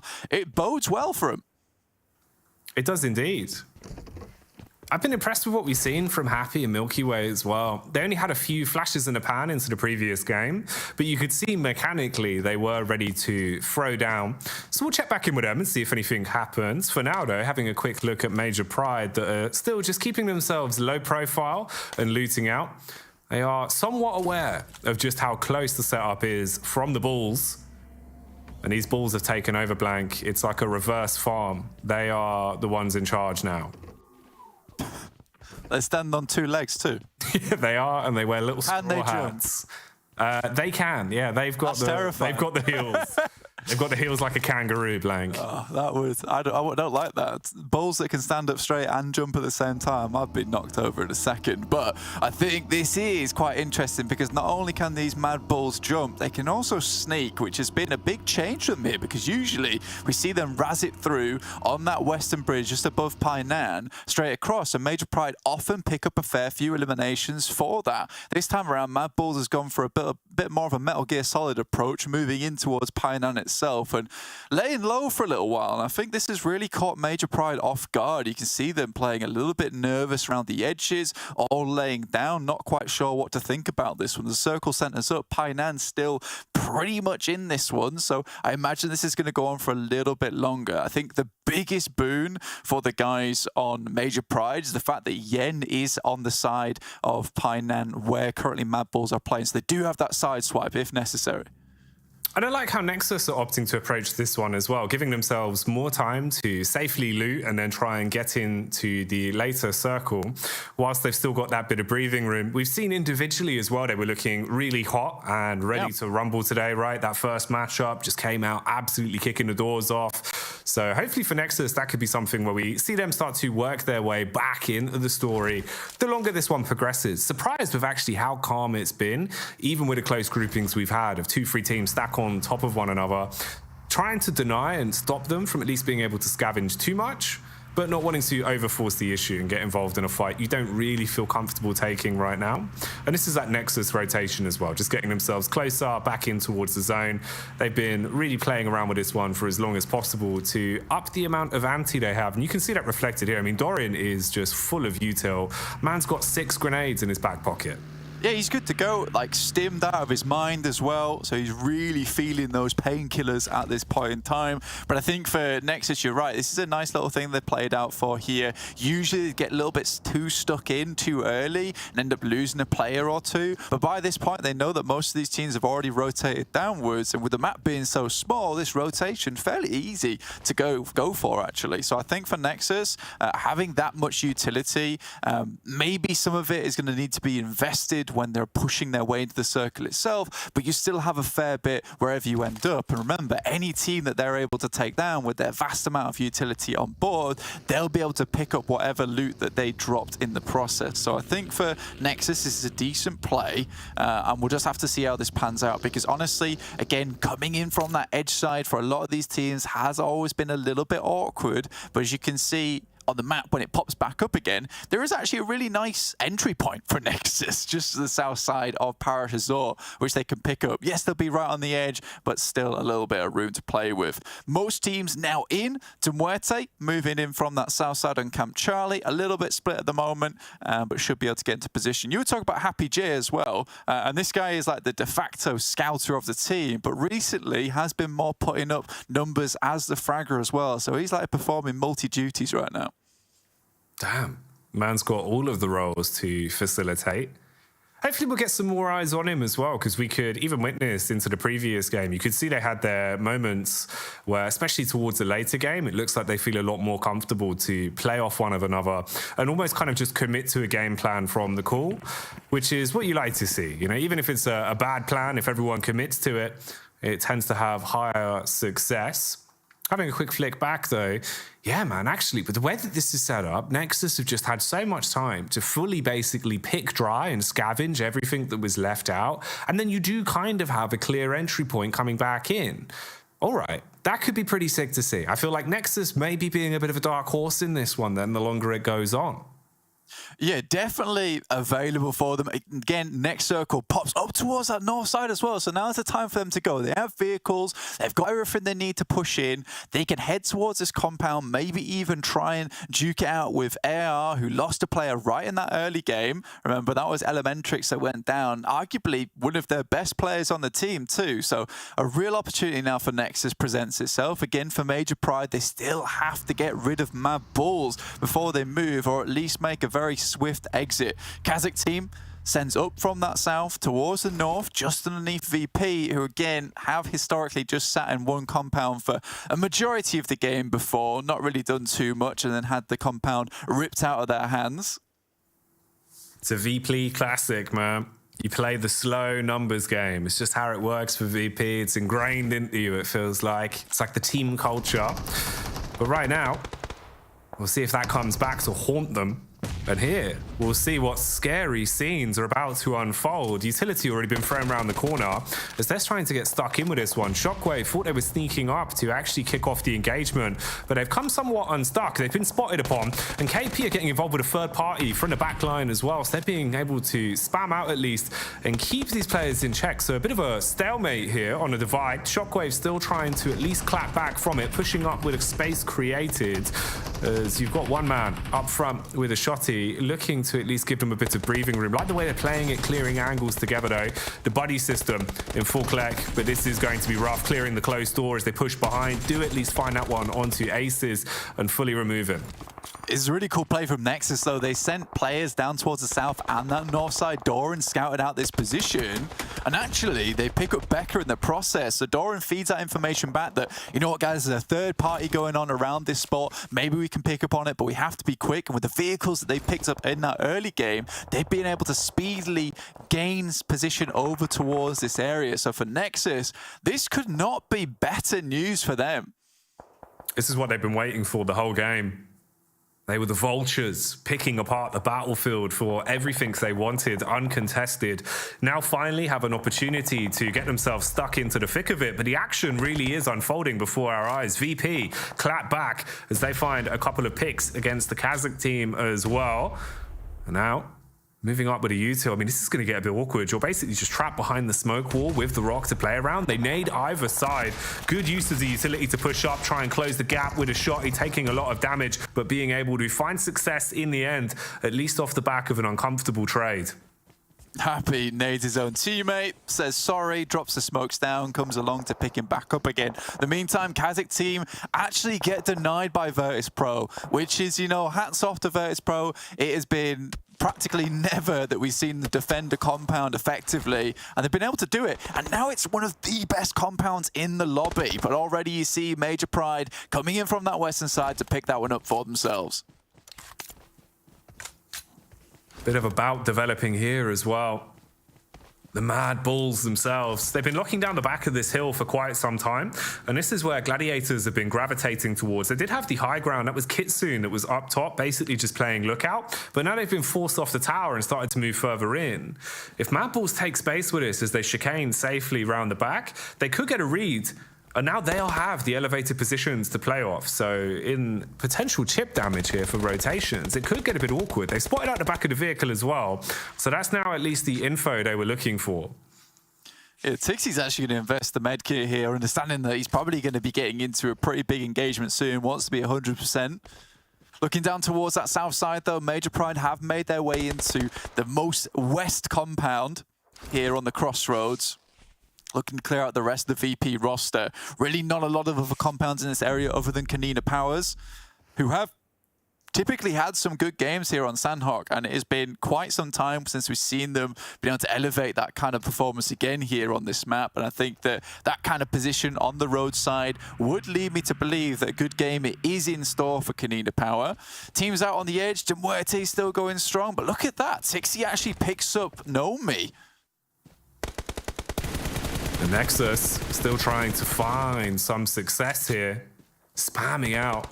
They've basically been the hook line that is holding all of SHOCKWAVE in position again here, keeping them trapped as there's not really much room to breathe from fighting behind the trees.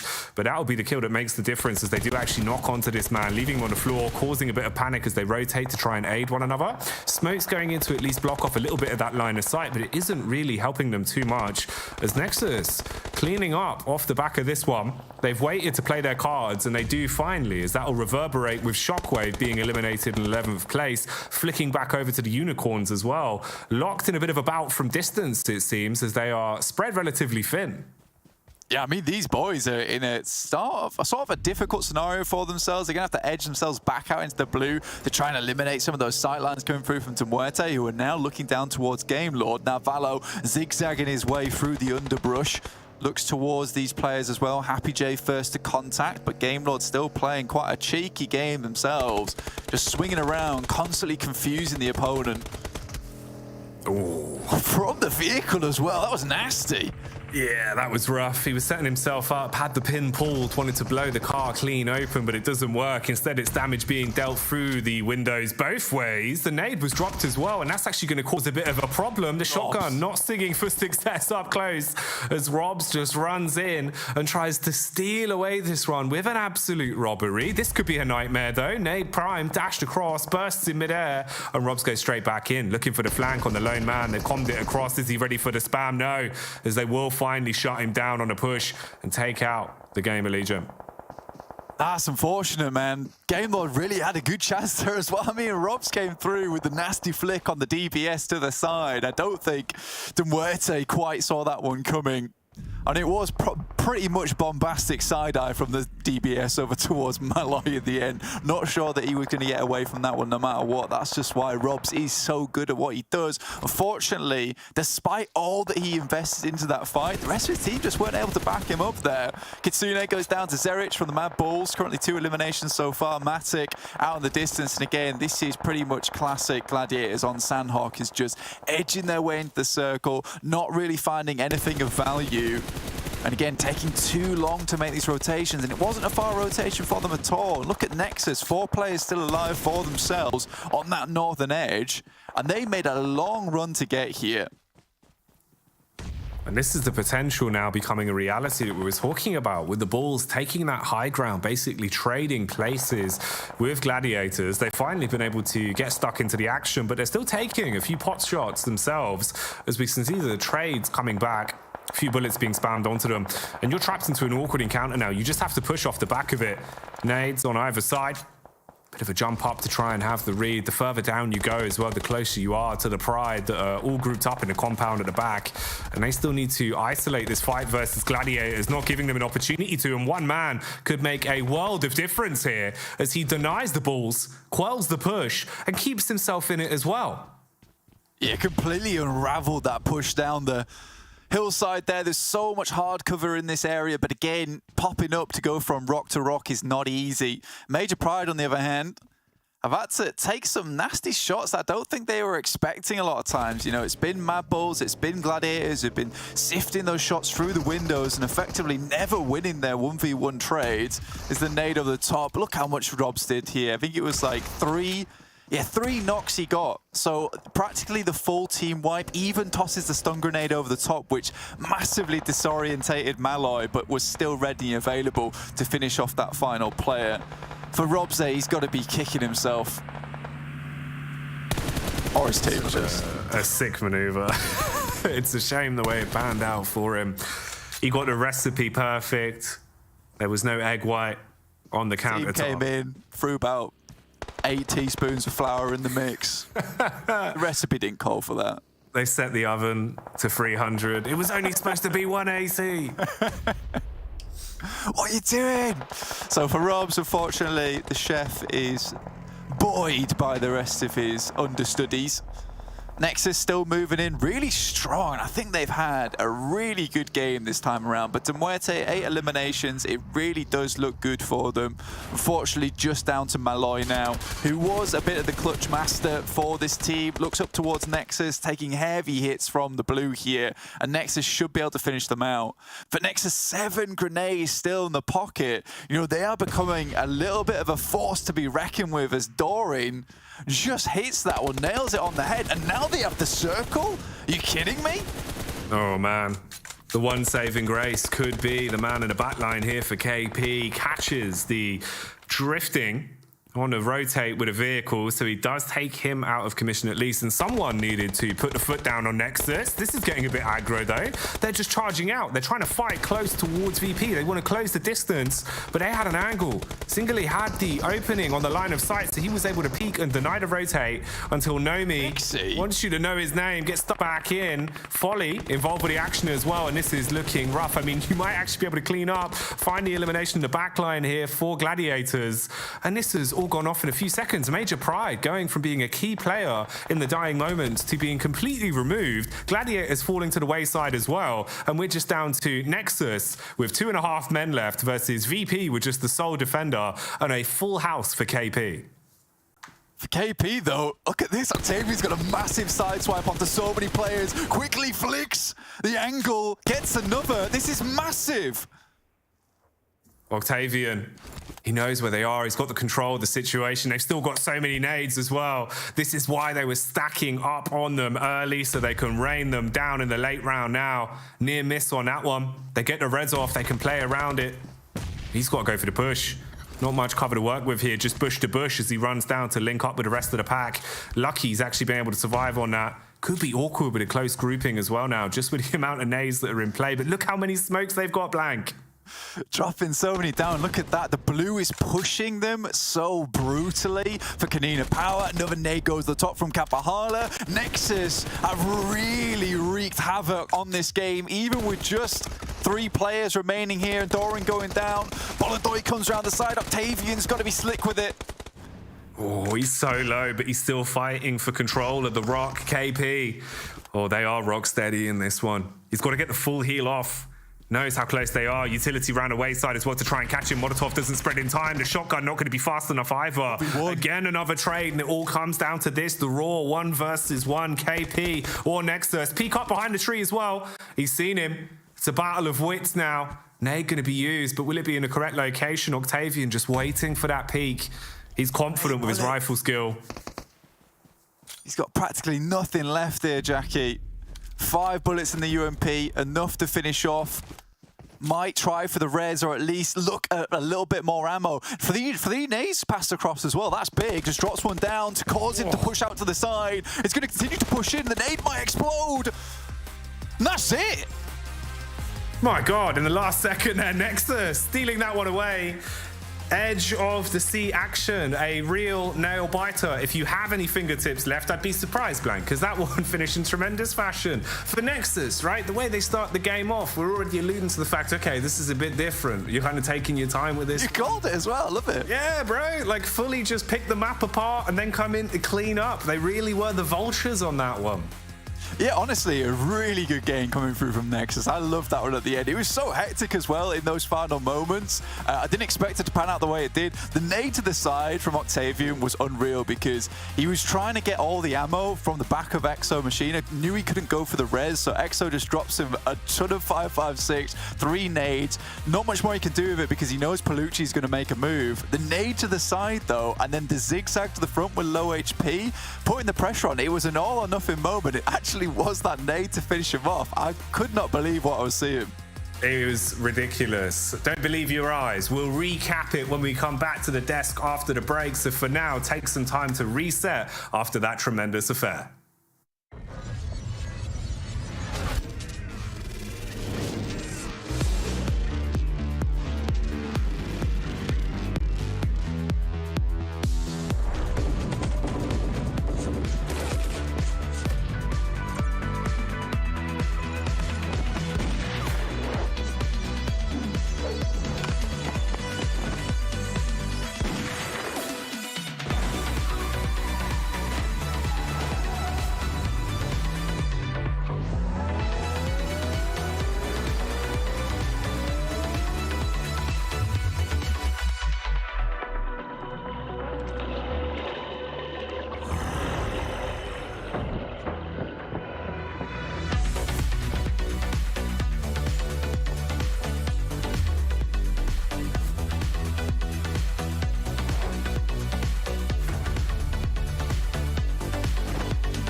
Hello, welcome back to PMPL EU. We've already covered 3 maps, but that doesn't mean that the action stops here. I'm Ginny, joined by Max, and we're gonna break that last one down because we kind of did a little oopsie and we thought Major Pride was gonna do something, but it was not the case.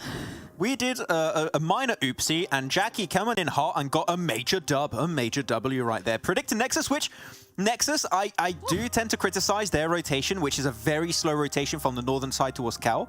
Yeah. But the thing is, they rotate so late that teams are already in more central positions. So the edge is open north so often, and they just kept creeping in, and teams were just unaware they were there until the last 2 circles, I believe. And look at that, another banger here, Jiniro. They got 16 elims on their first chicken dinner. Here, another chicken dinner on Sanhok, and 13.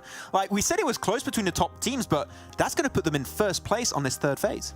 Yeah, that is the most elims we've seen so far coming out from Nexus Gaming back-to-back. Like, sure, they've had a very quiet game 3. They had 0 points, 0 elims, 0 placement points, and they took that personally coming into this one. They stepped it up to the plate, 23 points in total. And when we're looking at the rest of the teams, I think today as well is a bit different from what we've seen last week, Max, where regardless of whatever map we were playing, teams would get at least 1 elim point. But that doesn't seem to be the case here today. Today is very top-heavy.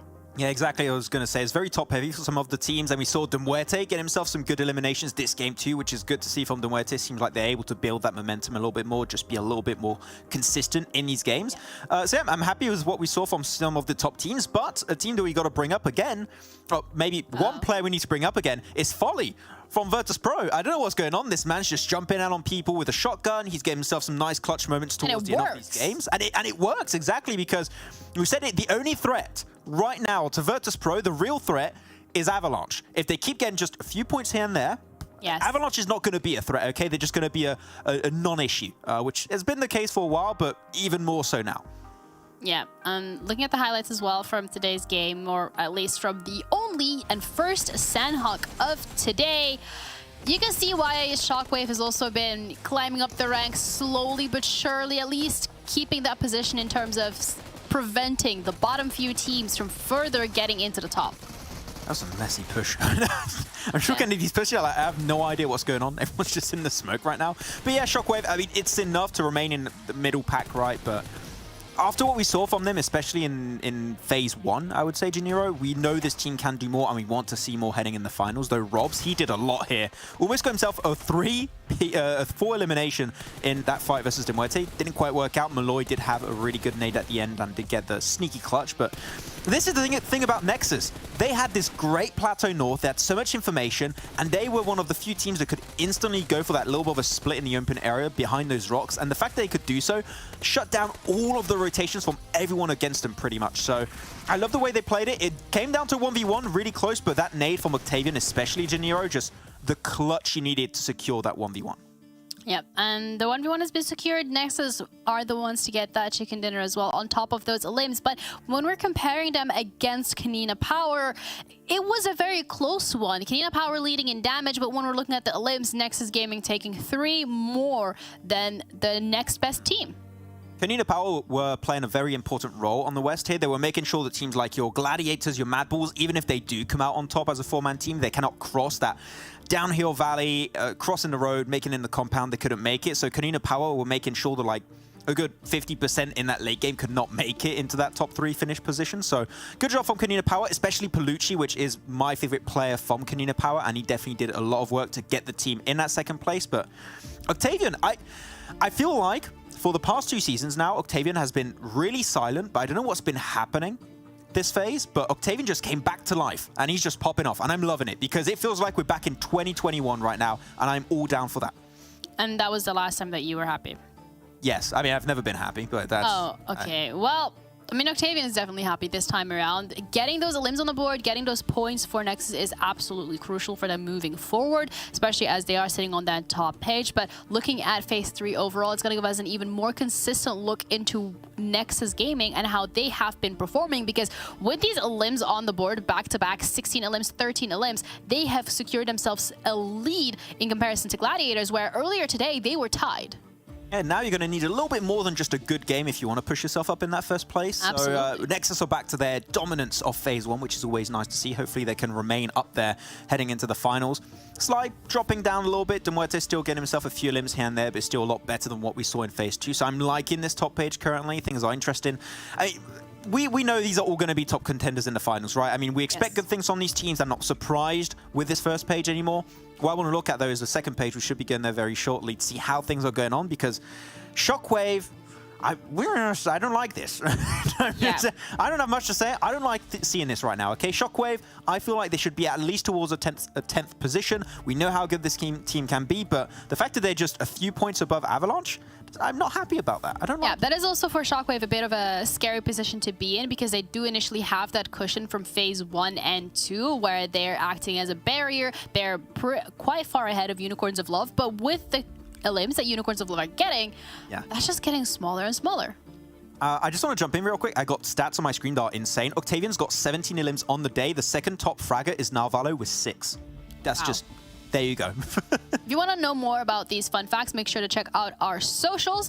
But we're going to be starting this 4th map already today. It goes by so fast, so thank you, Monster, for giving us the energy to do so. We're going to be heading over to our casters who are going to walk you through our next map, and that is going to be Jackie and Blake.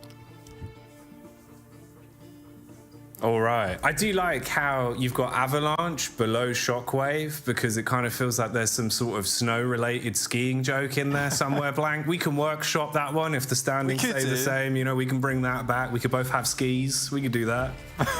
Good try. I'll get my goggles out as well. I mean, it is a bit weird. You know, you got the old white polar bear, a VIRTUS.PRO above that, creating the SHOCKWAVE that then creates the Avalanche towards the bottom with little to no points there. But yeah, so a little bit unfortunate at that bottom side of the lobby. Dagestan also starting to lag behind a bit, 71 points behind Unicorns of Love with 72. But this is going to be an interesting game overall, just because we don't have Gladiators or Major Pride in this. So obviously, North George or Ferry Pier shouldn't be taken up by Gladiators. Also, that Rozhok Ruins area over towards the western side in Sunken, that's also nice and free now because Major Pride's not in the game. Plus, it means I physically cannot predict Major Pride, which might save me from having a nil-point day.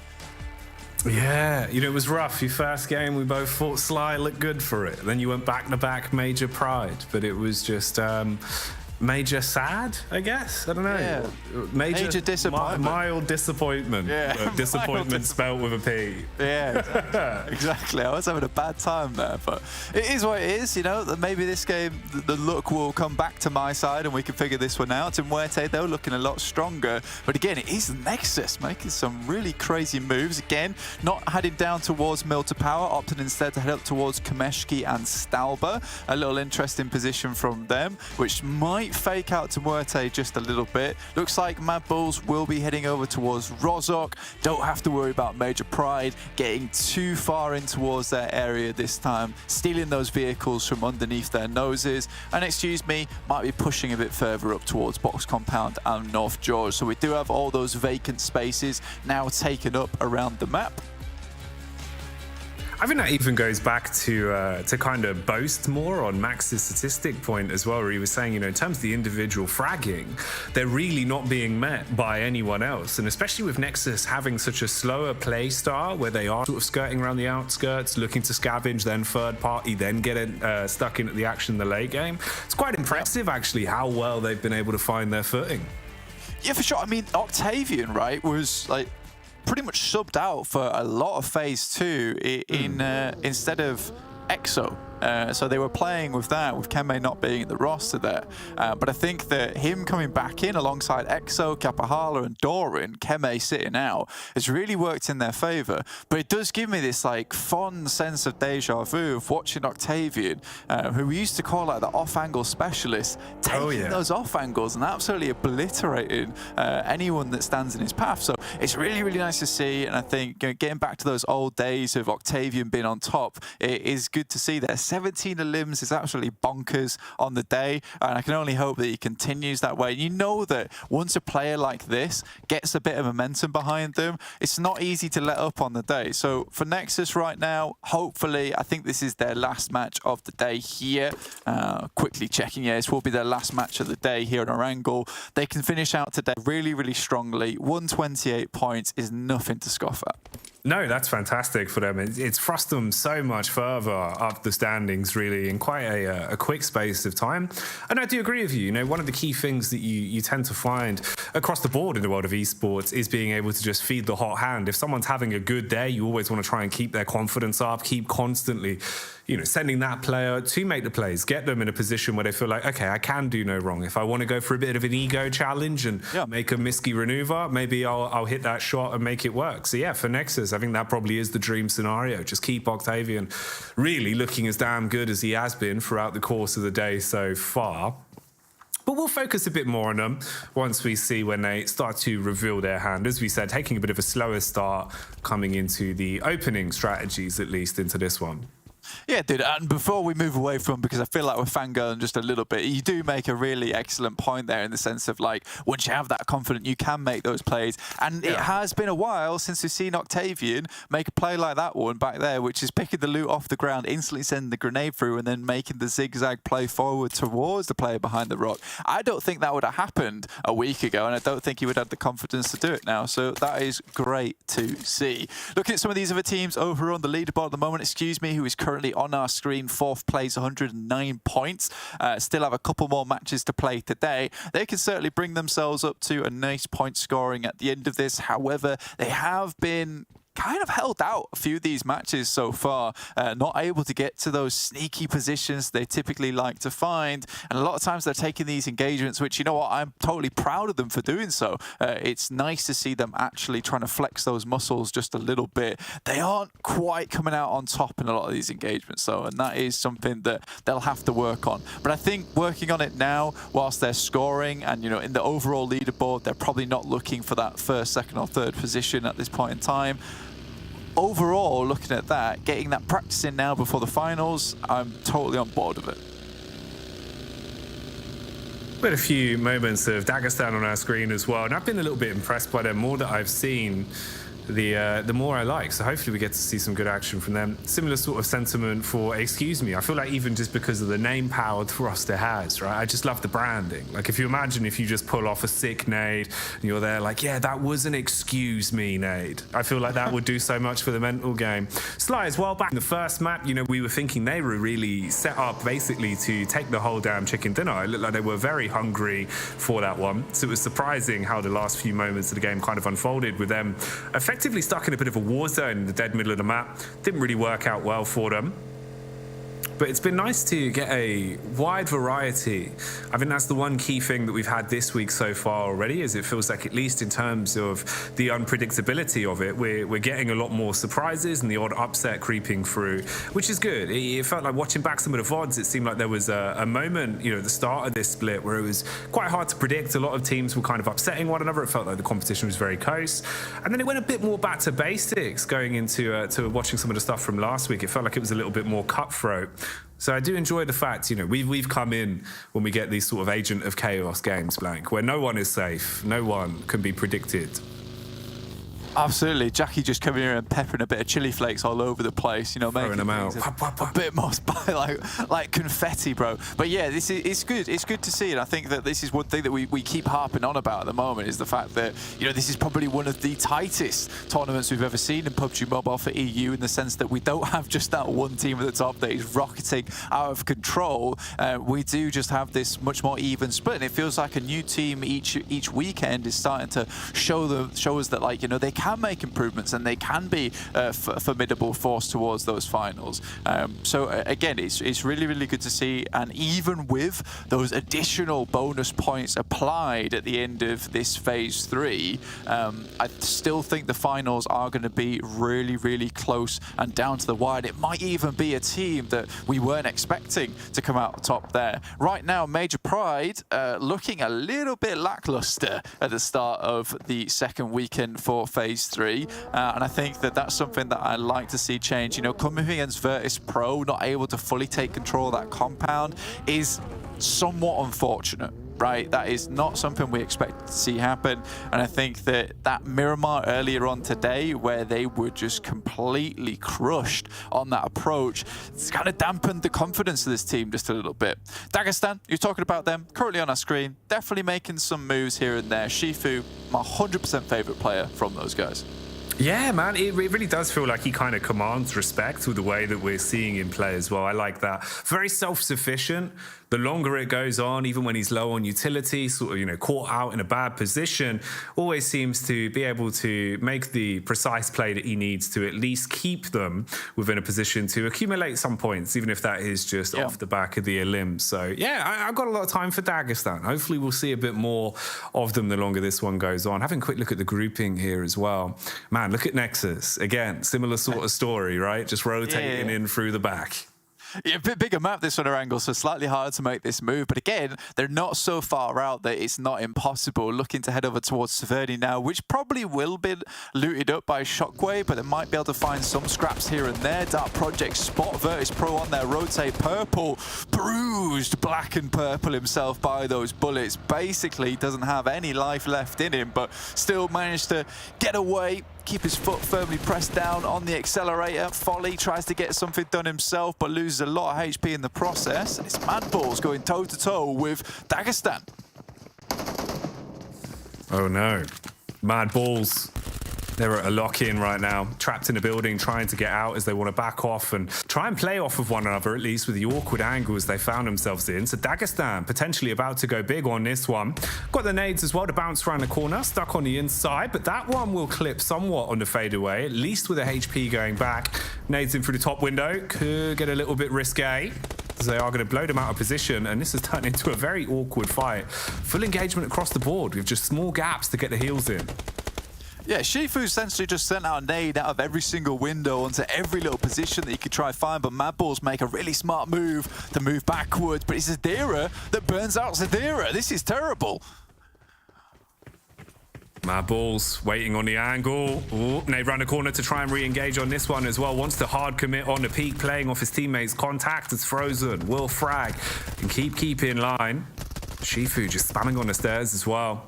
Realizes his days are probably numbered and he's going to be taken clean out as Dagestan. We didn't really get too much of a chance to see him living the high life on this one, as they do lose out in a fight that it felt like at one point they had good control over with the Bulls, but the Bulls reign supreme and move on from that. VP looking like they're getting stuck in with the action as well, as Folly's name is popping up on the elims. It's a nice nade over towards Madness there, a little bit too far out of the way. And we say this about Dark Projects quite a lot here, is the fact that they get themselves into these really greedy positions. Luckily for them, each player is quite individually talented, but it's one player versus three. And immediately, Folly moves through with a nade, makes it happen once again. Folly, lucky to still be standing. Strong like an oak in these situations, though. He can fully heal on this one as well and try and play around it the longer it develops. And I do like that we're getting to see more of this man. I kind of had a little bit of a soft spot in my heart for him ever since we saw the shotgun play, the full 360. He pulled out back on the first map. VP, they've had no luck. They've had no love into a lot of these matchups. But here, they're trying to get the ball rolling in the right direction, and Folly is the one kicking it. For sure, man. I mean, like, they're stalwart towards the center of the map, and you said he's like Oak, definitely part of the Hardwood family, but now showing that he's not just Bark, he's a little bit of bite too, which is nice to see for VIRTUS.PRO. Looking over towards, towards that center side, they're in that really awkward fielded area of the headlands. It's a bit more difficult to play around this area, but get there early, get a lot of control down. It's hard to push them. VIRTUS.PRO right down towards the south side, still on this western crossing over towards Sosnovka. Dark Projects just have to send away as fast as possible. But look at this, VIRTUS.PRO hunting them down. They're just hounding him. They're trying to track him down. Latte, man on the play, jumps out and is able to find at least the connection onto the first and keep them in close neck, as this has gone from VP chasing to hard eliminate to effectively just Folly running away, realizing that their hopes and dreams have been scrambled. That was a ridiculous comeback to be able to not only net both of the eliminations, but also basically now force Folly into a really unwinnable position. He's just got to play off the skin of his own back. Yeah, I mean, I feel I don't know what the game plan was, man. Like, what was the thought process? I'd love to understand Right now, I don't. I mean, once they were able to just send themselves into the wall, they have a really easy breaking point for Dark Project. I like the fact that they just stopped and held their ground, and now Latte and Madness can move forward. And again, that's kind of a VIRTUS.PRO mistake, but I do like that, you know, they had a little bit of fire in their belly to go for that play in the first place, which is what we don't see from VIRTUS.PRO enough. Down towards that southeast side of Pachinki, MUERTE starting to flow through, didn't get themselves too involved with the Nexus push as they were up towards Kameshki, now moving down over Box Compound. This is on the northwest side. Already, I believe that's Exo Machina actually making his way in. I'm fairly certain that Shockwave have a good inkling of what's occurring here. Nexus, they've tried to lay low, avoid the high tides when possible, but now they are stuck in the thick of it. They've got to fight for control of this one to get themselves back into the zone with the way that they have been guarding towards the edge. 2 players set up for Shockwave as well with an elevated high ground in the back line. So you've got Overwatch. You can keep good eyes on this. Utility-wise, a few grenades in the back pocket here. You'd hope, with the amount of time Nexus have taken as well, they should have built up some big supply. And they do have a lot of smokes at least, so you can try and use that to provide yourself a little bit of cover. In the meantime, it seems like Folly has been found and VP will be removed from the equation on this one. So again, suffering a relatively early elimination, unable to really climb themselves up the rankings at all today. Yeah, we're just filled with sadness by that, unfortunately. But it's painful, bud. Big Folly. Big man Folly. Ooh. Folly down. Nice shots there from Ace of the laser. Does find a couple of eliminations over towards Nexus. I think that's Octavian and Exo going down. So some of the 2 best players on that team now out for the count, which is their last game for the day. Unfortunate stuff for Nexus there. They'll have to go on with just 2 players and try and move around the side, but I think Doran's going to struggle to get back around with Kapahala too, as the rest of Shockwave start to move down to cut his process off. Octavian most likely going to go down there. Doran tries to run for him to pick him back up again. It's a valiant attempt, but does not work out. Next circle heads down southways. KASIK team still have a nice position over the ridge just outside Pachinki. That Kapahala goes down to Waze. A Shockwave just hunting them down now. God, okay, if there was a time for Shockwave to start putting their foot down and getting themselves back into the runnings as well, this would definitely be the matchup for it. And they're proving that with the individual prowess, the fragging power, certainly coming through when it matters most, keeping all the other squads in close check and putting down some of the big favorites in this one before we've even moved on to that 5th circle. So this is actually quite impressive. I do like the fact we've still got the excuse me lads alive and kicking though. All 4 of them still in play here, and they could have their next task ahead of them. We've seen how confident Shockwave have been, trying to continue on rolling with these punches, and they seem to have a bit of a read as well. Good angle clearing, just trying to sniff out where exactly they're playing from. Furia could be the saving grace way back, providing a little bit of cover for them. But still, if you can get the angle here for Shockwave, they've got the mobility with the vehicles to quickly reposition. Just depends how the first engagement goes.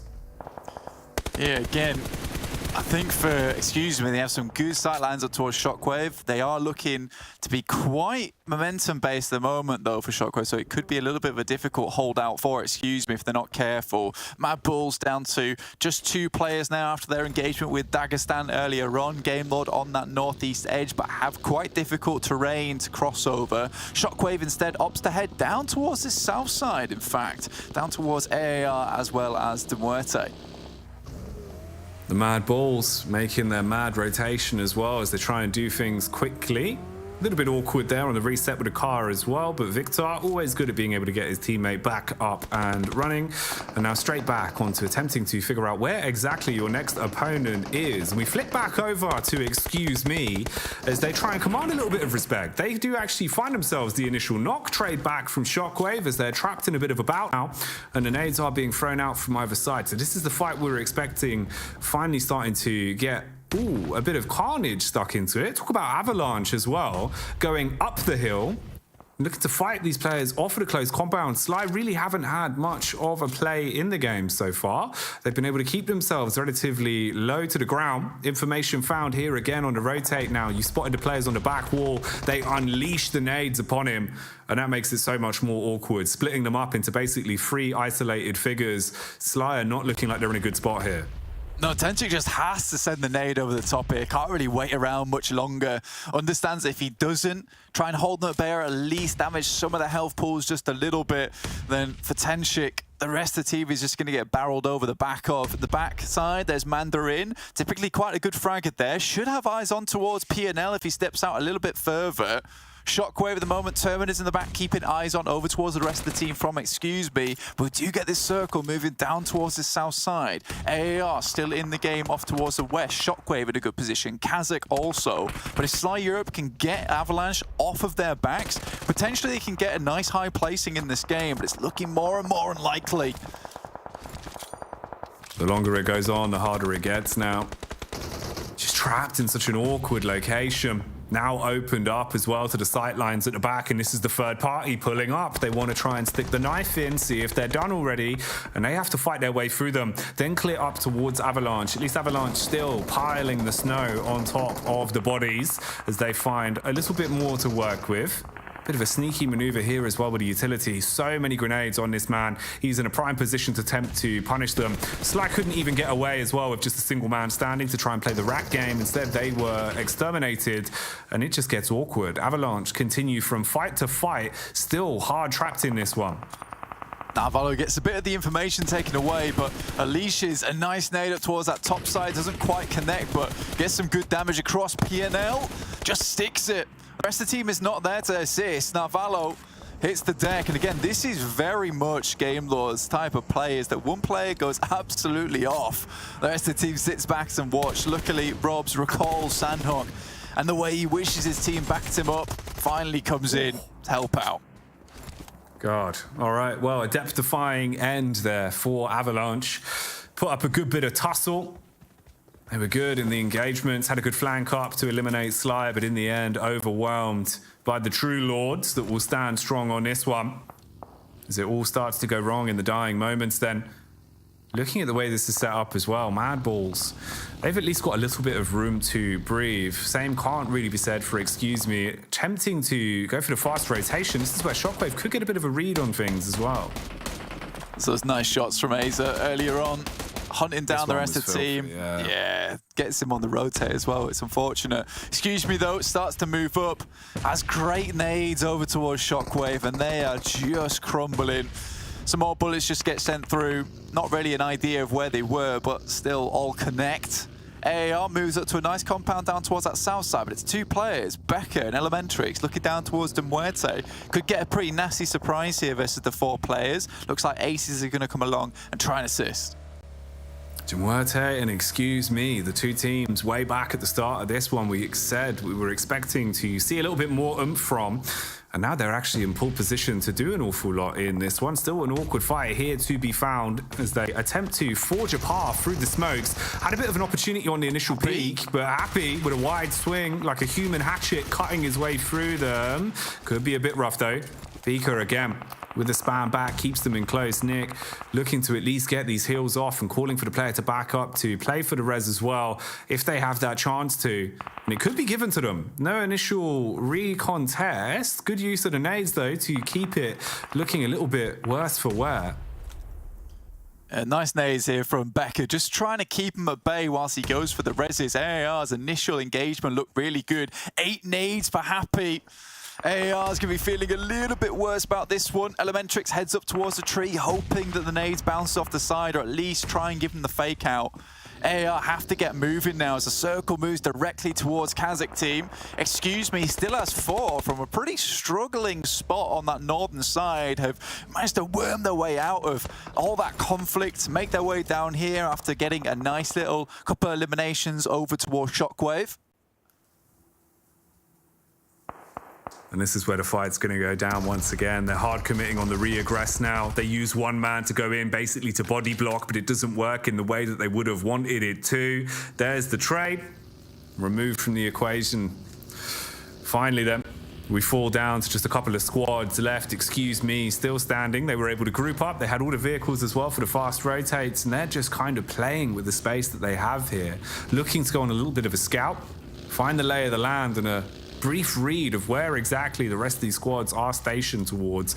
MADBULLS in a bit of an awkward one as well. Back towards the rocks. Smokes down to provide cover, but they've been spotted and they're now being pushed upon from two different angles.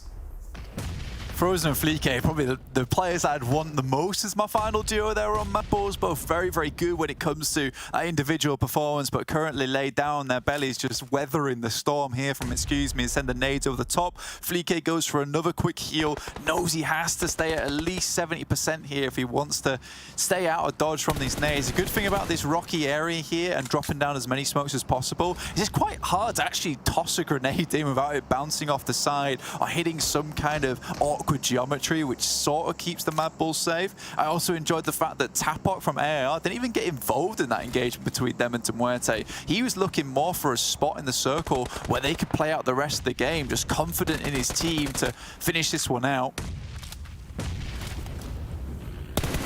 Confident to try and get this elimination finally as well, as Beck will be able to get really stuck in. Frozen though, all on him, lurking way in the back. They've sniffed out his position, but he's still trying to deal some damage. Doesn't want to go down without a fight. Hard commits on the peak as well. That's two for Frozen. Dives out, but Black will finally leave in black and blue as he will be bruised off of that encounter.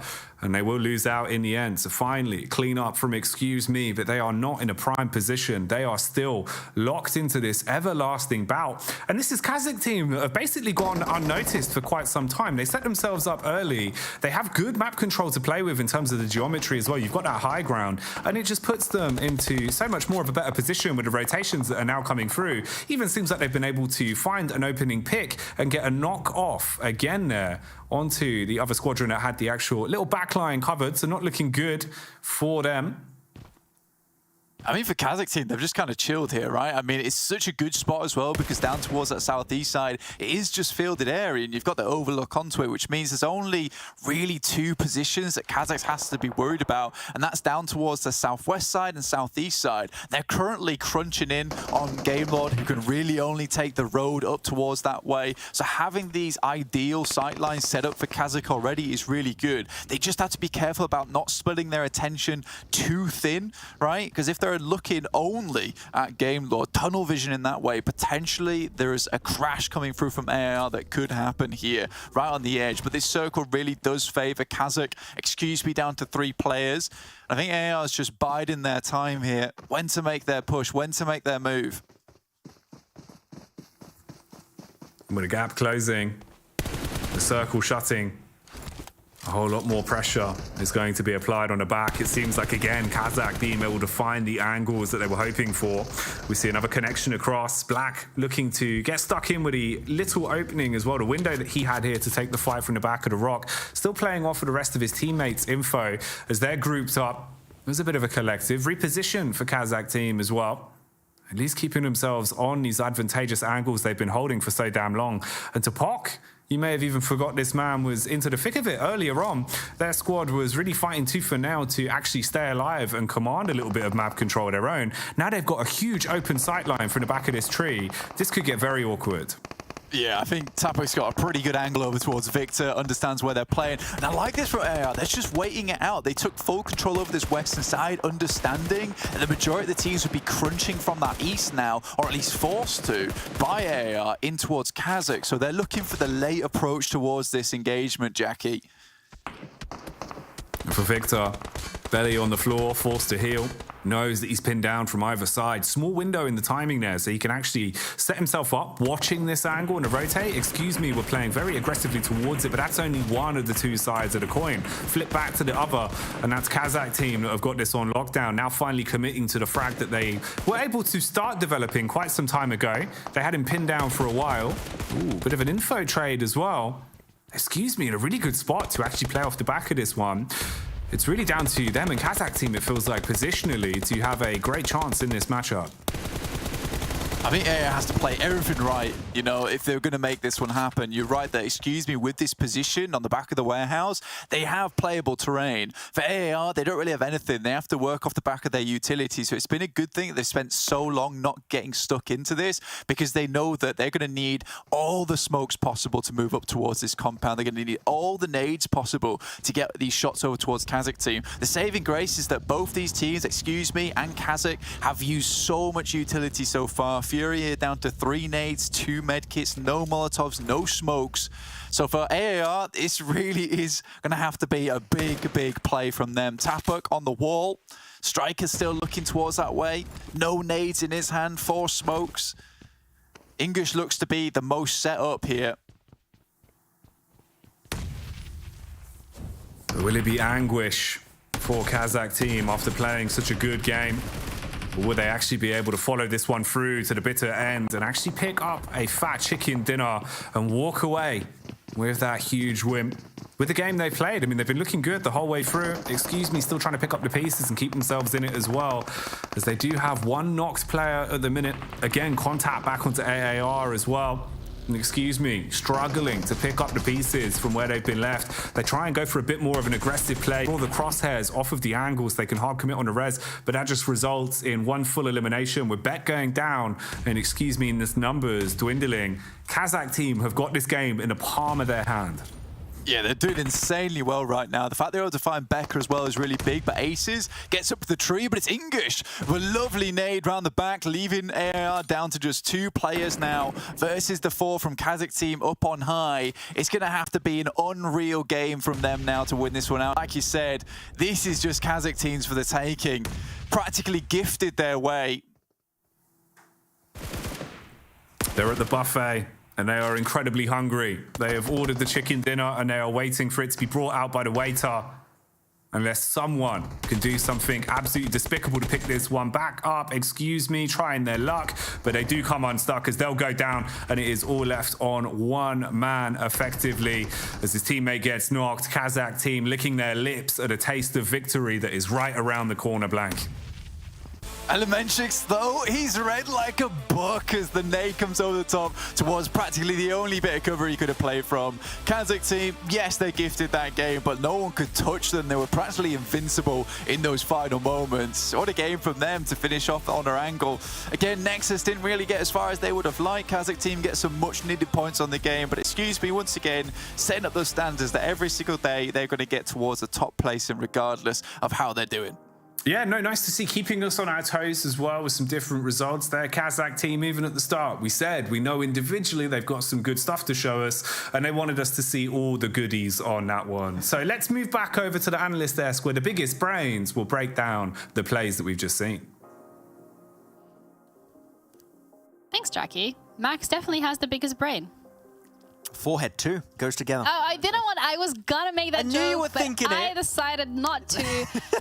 And then you just go for the self-deprecating. You know what? I respect the self-deprecating humor. That's perfectly fine. But your prediction was for ARR. They were in such a good position for such a long period of time, and then KASIK team towards the very few last seconds of that game just yoink it.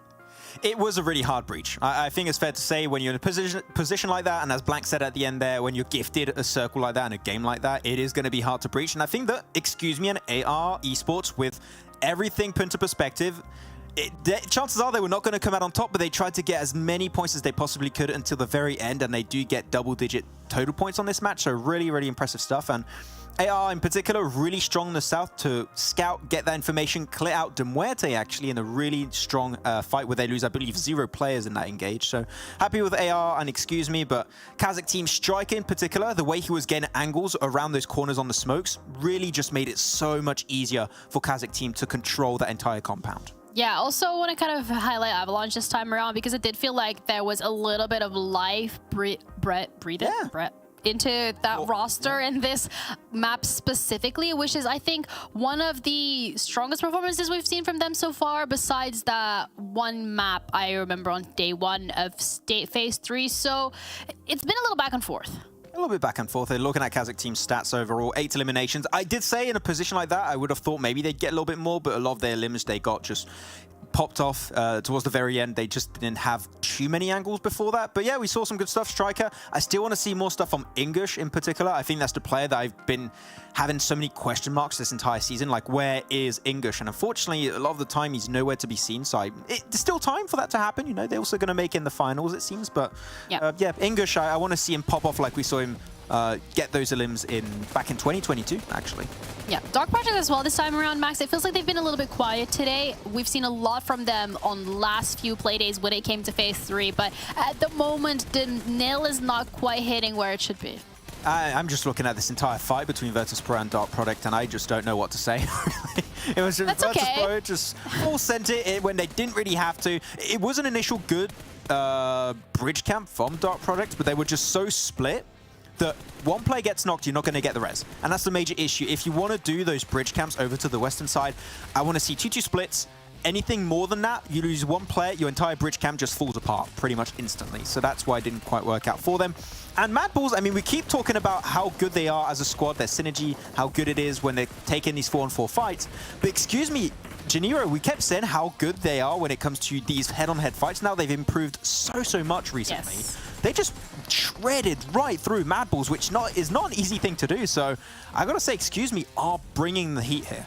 Yeah, and MADBULLS are have been living up to their name in the last couple of stages where they just absolutely run at you like MADBULLS and they make sure that your entire squad gets taken out. But it feels like it's been a little bit lackluster when it comes to them in terms of that aggression, in terms of taking the initiative. And brings the question as to why that potentially could be the case, because as you mentioned earlier today, Max, that's one of the teams that you are looking out for. It's just, I'm a little bit scared for MADBULLS because they're still doing, your good games. They're still bringing in some eliminations and everything. Like, they still got good macro. It's easy to qualify for the finals right now because you've got 17 teams, right? Okay, I'm not too scared about that. With the recent up and down tendencies, chances are, a top 8, they could maybe just barely miss out. Hopefully not, because I think they do believe they do deserve to go in the championship. But I am a little bit scared for them. I'm not going to lie. So I want to see MADBULLS go back to like that OG phase 1 kind of playstyle where they just popped off every single match. Yeah, 977 damage from MADBULLS when you're comparing that to KASIK team that are sitting over 2,000 damage with double the elims on it as well. On top of that, they get the points for that placement. They get the chicken dinner. MADBULLS didn't unfortunately even get to that podium finish, and I feel like that's been a bit more of the theme that we're seeing from them in this stage. So, as you mentioned it yourself, I do hope that they kind of get back into the groove of things, because both from them and MUERTE are two of those teams that have been consistently showing up in the last 2 stages, but it feels like potentially running out of steam a little bit now that we're coming towards the end, and a lot of these other teams that were in the middle of the pack have kind of had the opposite story where they're the ones catching up to these points, which is a little bit of a scary position to be in because the gap is just continuously closing in.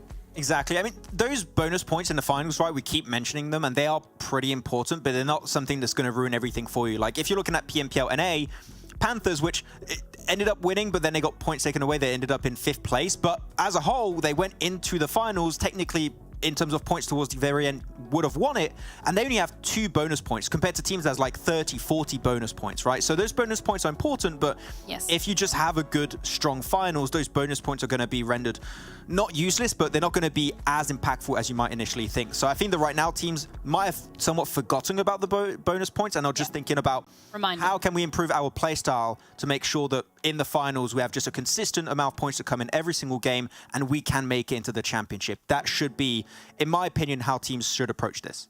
Yeah, but also how can you improve the look? Look, did I not look? Yeah. Oh, okay. With the new skins. Well, yeah, get some drift. Yeah, that's how.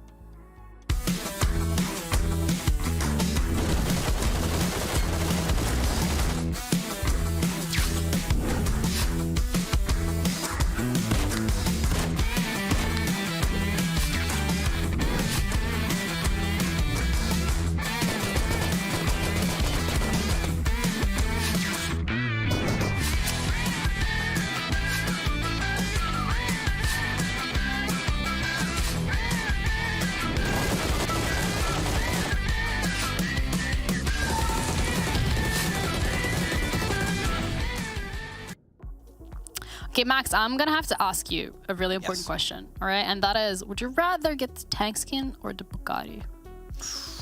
Oh, I would get that tank skin. That's a cool tank skin. You know what? If you put Bugatti versus a tank, I think the tank wins, okay? Yeah. So I'm going with that one. I absolutely agree. Let's have a look at the overall as well. None of these teams rocking a tank skin yet, so I don't think that's been impacting it. But the limbs from both Nexus and Excuse Me have definitely had a heavy weight on the standings at the moment. Yeah, the Kings have been a little bit dethroned by Nexus Gaming and Excuse Me. Gladiators, Major Pride, MADBULLS been falling off just a little bit, just a tad. But it's good to see some new teams at the top here that've been able to put a run for their money for the other squads in the lobby. Love to see that come into fruition right now. It's still close, we know. Sly Europe, MUERTE, they gave themselves a strong game. They could be up in that top 3, even potentially in first place if they get a bunch of limbs like we saw from Nexus today. I don't know what really to add. I feel like we've hit so many points on all of these teams right now, and we've already mentioned the surprises of Excuse Me, your Slice, MUERTE slowly stepping up in this third phase. Like, a lot of the storylines have been put together where right now I'm just not even looking at phase 3 anymore. I'm just like setting up expectations for the finals, which is, I've been doing that for a week and I'm still doing it now because the finals are pretty important. Wow. Thank you. You know what? I never knew that the finals were really important. So I think hearing that firsthand from the big brain analyst, as Jackie said himself, that's a pretty important thing to have. So we're going to be heading over to our big brain casters because they also have some really good stuff to say. Jackie and Bank on the mic. See, look, we'll leave the grey matter discussion to one side, but I will say if we have somewhere in that survey for a name change for Max to be Max the Tank Man, I think that's a pretty good branding change. I think that works, Blank. Yeah, you know what? He does give off some tank-like vibes, you know. Right. You know he's coming, right? You know he's coming. He brings the knowledge, the thunder, you know, the memes. They might have to do some like weird decals on the tank to make that work, but we'll see. We'll see, 100%. Heading over towards Miramar, though, as I quickly skirt away from that conversation, back to the game itself. We're on a real even playing path here from Porto Paradiso up to El Pozo. Nice and easy here. Most teams can get to where they want to play. Only 2 teams not in this one, Shockwave and Nexus Gaming, who are currently sat on top, but Excuse Me, not far behind, looking to bring up the rear and take that first place spot. Yeah, and I think if anything, the day has really taught us is that upsets are galore today, it seems. So hopefully we'll still have some interesting results going into the last matchup of the night. Last step into the arena for the magnitude of our teams. We'll be curious to see where this one goes. And if we'll see VP making some early game plays with Big Man Folly, Blank, the king of utility, the main man Folly, making all the maneuvers. Oh yeah, I love that guy. He's really bringing it up. Every time I see him for the whole 5 minutes of the game, it is so sick. Looking over towards Major Pride, most likely going to head over towards Chumacera to start things off. Los Leones, though, a pretty hot spot at the moment. That circle's too big. Let's make that one smaller. That's a better circle. That's a better circle. It's right on the side of the other circle as well, so it feels good, but that is a nasty little first circle for us there. Massive amount of water in this one. What would you say this is, like 40%? 40%, sir? Yeah, it kind of looks like a soft drink logo. Yeah, true. A certain soft drinks logo, that's right. But I would say it's about 50%. 50% of the circle is water there. Makes this game quite awkward. We're back over towards La Bandita, Minas Gerais. I know you love it, Jackie. I do indeed, mate. I do indeed. I have that one as well. I got my 2 pamphlets that were in the post, you know. that was the other pamphlet. It's a good place. La Bandita, the leaflet just reads like, if you don't want to play the game and you want to stay out of dodge for about at least 25 minutes, come to La Bandita. We'll cut off all your sight lines and there will be a few buildings in which you can ransack, and that'll be absolutely fine. Which is what, to be fair, KONINA Power, they loved the sound of that. They head straight there almost immediately. Gave them a fantastic game. Unfortunately, weren't able to win it as Game Lord get their leaflet just a little bit too late, but still act upon it quite quickly, heading down there and pick themselves up that chicken dinner of the first one of the day. They will be playing in this Miramar as well, alongside Avalanche, who's just right next to them, around Hacienda del Patron as well as San Martin. But it is Sly Europe. I want to see a good game from Sly Europe, man. I mean, they've been making some good moves today, some good positions, but just not quite able to translate that into a proper win. Yeah, no, I'm on your side for that one. I think Sly have actually looked quite impressive, man. That's all right, bro. I got you back. I've liked the way they've been poisoning themselves, you know? Like, individually, they've looked pretty good. It's felt like they've just really got unlucky in a few kind of the third parties we've had in the late circles. But you never know, mate. There's no time like the present, really, is there? So maybe this could be a present under the Christmas tree. The Sly Christmas tree. That's right, Fat Boy Sly, right here, right now. Let's make this one happen. That's what I want to see. I mean, I think that Graveyard, pretty decent position for them to start out. Labadita just underneath them, nice rotational path for them. Not many teams in this area either, so there's a really good chance that they can make a nice rotation to one of the few compounds that sit around Portapada, Iso and Impala as we see the next circle shift, which will be the drastic shift of the game. Zone 2 usually is. Zone 1 quite large, Zone 2 pretty small, and then it's like quite just, you know, medium shifts from there onwards. But again, for these teams, Zone 2 is what's going to dictate a lot of these rotations going forward. We've got a lot of people playing up towards that northwest side. Gladiators really out the way here. And they've not had the biggest fall from grace that we'd seen today. Again, I think for Gladiators, you always expect something massive to come out from this team. You're expecting like them to be hot off the press, looking really good, huge amount of eliminations, boasting about all the medals and accolades they've earned during their games. And then I don't see that, and I'm like, right, they must be 8th place. And then I look at the leaderboard, and it's like, they're in 3rd, 117 points. So they are picking up points every single game. It's just not flashy or showy. Yeah, it's different, right? Like, you'll remember a Folly play. Those will always stick with you, you know what I mean? Yeah. But it's not quite the same gravy when you compare it to other squads. But we'll move on from that. Do like a bit of Avalanche, though. I must say, they've actually impressed me the more that we've been seeing them. I feel like into the previous matchup as well. Yeah, I felt like they had a good grasp on things with the rotations they had, with the way they were playing it, even, you know, being locked in what was basically like a really awkward third party the whole time. They still kind of played around it. I had good faith for them in the last matchup. I actually expect them to do a little bit more. So, you know, little good signs. Always better than medium bad signs. Medium bad signs are the worst kind of signs. I'm like not sure whether I should be really worried and be doubling down on like safety procedures or whether I'm okay. So it's just it's like a difference between a slight smile and a slight frown, just every other second. That's what I'm going for. But you know what? You're a nice guy. I like that. You know, I mean, they have accumulated 11 points today, which is almost the entirety of points they were able to accumulate last weekend over 3 days. So it's pretty decent. I will say that, you know, some of the places they've been trying to get to, you know, we just praise Sly Europe for this same type of thing, which is where they're able to poise themselves in the circle, where they're able to set themselves up. I think Avalanche has had the right idea.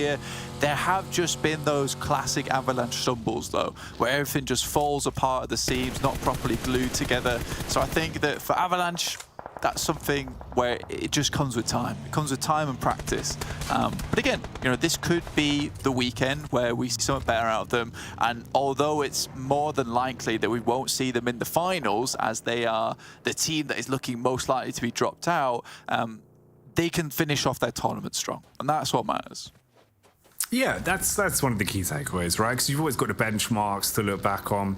Even just from a mental standpoint, it feels a lot easier if you end things on a bit of a high note rather than having to sort of look back and have a grim feeling in your belly about the results gone by. But we'll see. We'll reflect on that once all is said and done.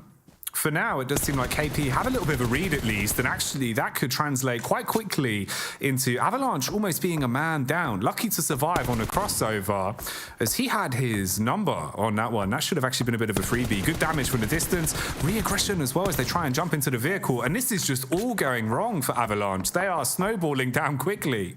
Yeah, I mean, we praise them. We're going to keep praising them. Hopefully they feel those positive vibes during this game and they can bring things back up to speed. I think P&L realizes they have to get that monster truck around the backside of the compound, otherwise they have no way to rotate. And again, they're not hugely in towards that center of the clump, into the pile that we're looking at on our screens right now of all these teams that have all congregated around Impala way. But having those vehicles to rotate in the late game will be fairly important. You can see there on the right side of your screen, Impala is chock-a-blocked with players and teams. KONINA Power out on the edge, and Sly Europe again just set themselves up on that outside with a bit of high ground coming through from Tenchik that gives them that ability to see what's going on over towards Impala itself, which is a rough position to play. Folly. Up top with a high ground. Where else would you want him? If this man can find a flamboyance of frags, it would make me very happy. But for now, he'll just be providing a bit of Overwatch and having that recon for the rest of the VP roster. As we flip back over to the map POV, you can see where the rotations are coming from as well. Ooh, there's actually some room for a bit of edge fighting around the circle here, coming up close. This could get a little bit spicy, Blank. Seeing a couple of potential developments here on either side. Oh my goodness me, sorry. That is nasty, though. Look at that. El Azahar Mountain's still in this one. No one's claimed it. I don't think anyone saw this one happening. But you're right. Like, these edge fighting is going to be massive for a lot of these teams. Matic goes quite low, but at least finds one of these players from AR. But Tapok quickly finds his number, picks him up, will take him down on a knock. And Gladiators must be so angry with this one because where they are in the circle right now, it's a great position to make that leapfrog, to make that springboard over towards El Azahar and have a strong spot, whilst everyone is all clumped up down towards that south side, getting stuck in the player jelly. It's wibbly, it's wobbly, but it's a unicorn on top that's going to look to make the real icing on the cake, because Suave, he'll be just that. Swings out, finds the cleanup, and really puts it into quite an awkward position for the Gladiators now. We said that they've either been having great games with a good finish in the late portion or a slow start that has reverberated throughout the game. And here they are just being pinched on. It looks so incredibly uncomfortable. They're going to hard commit to attempt to get into the backline and stop anything else going the way of the Gladiators, as the Unicorns of Love are more unicorns of aggression here, Blank. Absolutely, they're taking it to task here. I mean, for 12th place team, you know, ruining the day. Gladiators making them look quite meek in the process. It's not great. Robs, though, with a massive gun, will take a couple of shots down towards Unicorns of Love. Akashi will find that side swipe, and Unicorns of Love now in a real tough position. Not sure they're getting out of this one anytime soon. Again, looking back at the circle, absolutely no one's picked up that northern side. And I'd love to get a view of the map right now because it is so awkward for all these teams trying to find their way past one another. It's like a line, a queue with absolutely no rules, with each player just trying to bustle in front of one another. You can't have a queue without any rules. It's not acceptable. Fall in line. Least favorite kind of queue. Yeah, it's always worse. It's the worst case scenario, mate. Everyone's boarding the plane and it is just absolute chaos.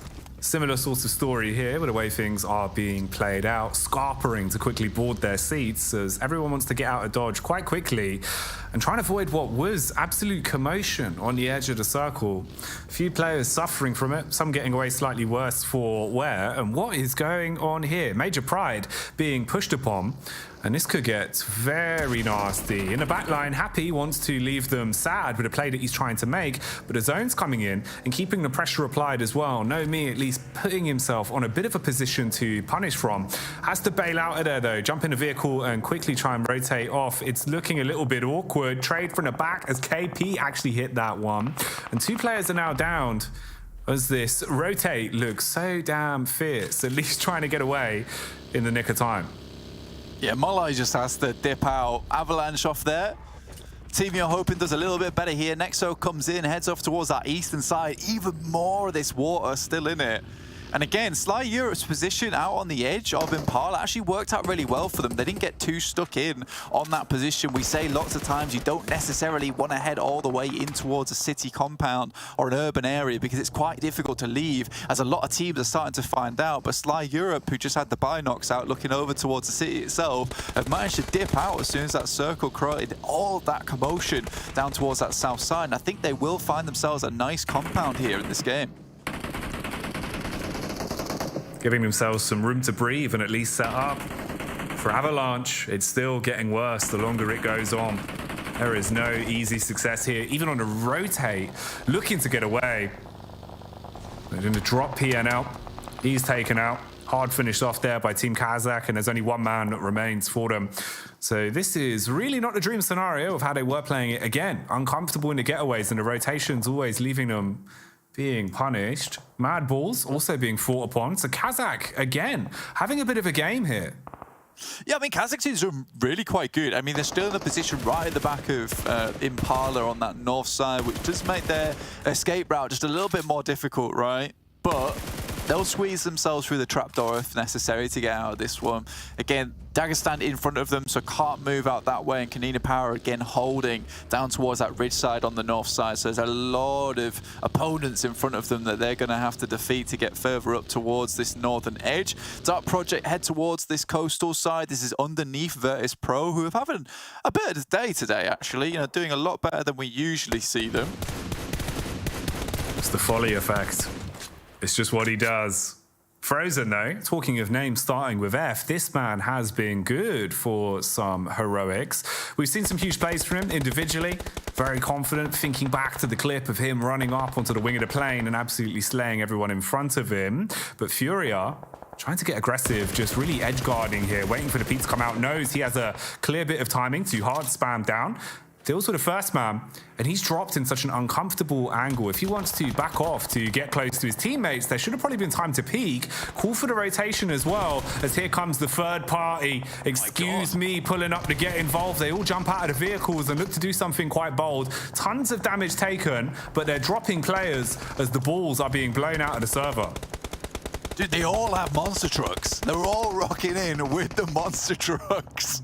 This is unfortunate for MADBULLS. They did not expect this one. Chulik is off in the distance, and they just get crunched. They did not hear the adverts blank saying Friday, Friday, the monster truck rally for excuse me, as they drive in. And the wheels will definitely leave some skid marks that you will remember for quite some time. And MADBULLS, just with a one man left, takes himself out of commission as they're finally eliminated on that one and removed from the round. So a bit of a big way to stab yourself straight back into the forefront of the game here. Yeah, great stuff from Excuse Me. I mean, they certainly take big wheels better than small wheels to the next level. Nomi out in the open. Kitsune, easy shots for him from outside in the blue. And he can tuck in as well. Get the heal off at just the right time. And it feels like major pride. Whenever they're in a situation where they should be able to surprise us, should be able to start building themselves a bit of a buffer to play with in the late game, it all just comes unstuck. This time it was from the lurk of Kitsune that surprises from the ridge, being able to deal a ton of damage and at least make them waste their resources on committing to this.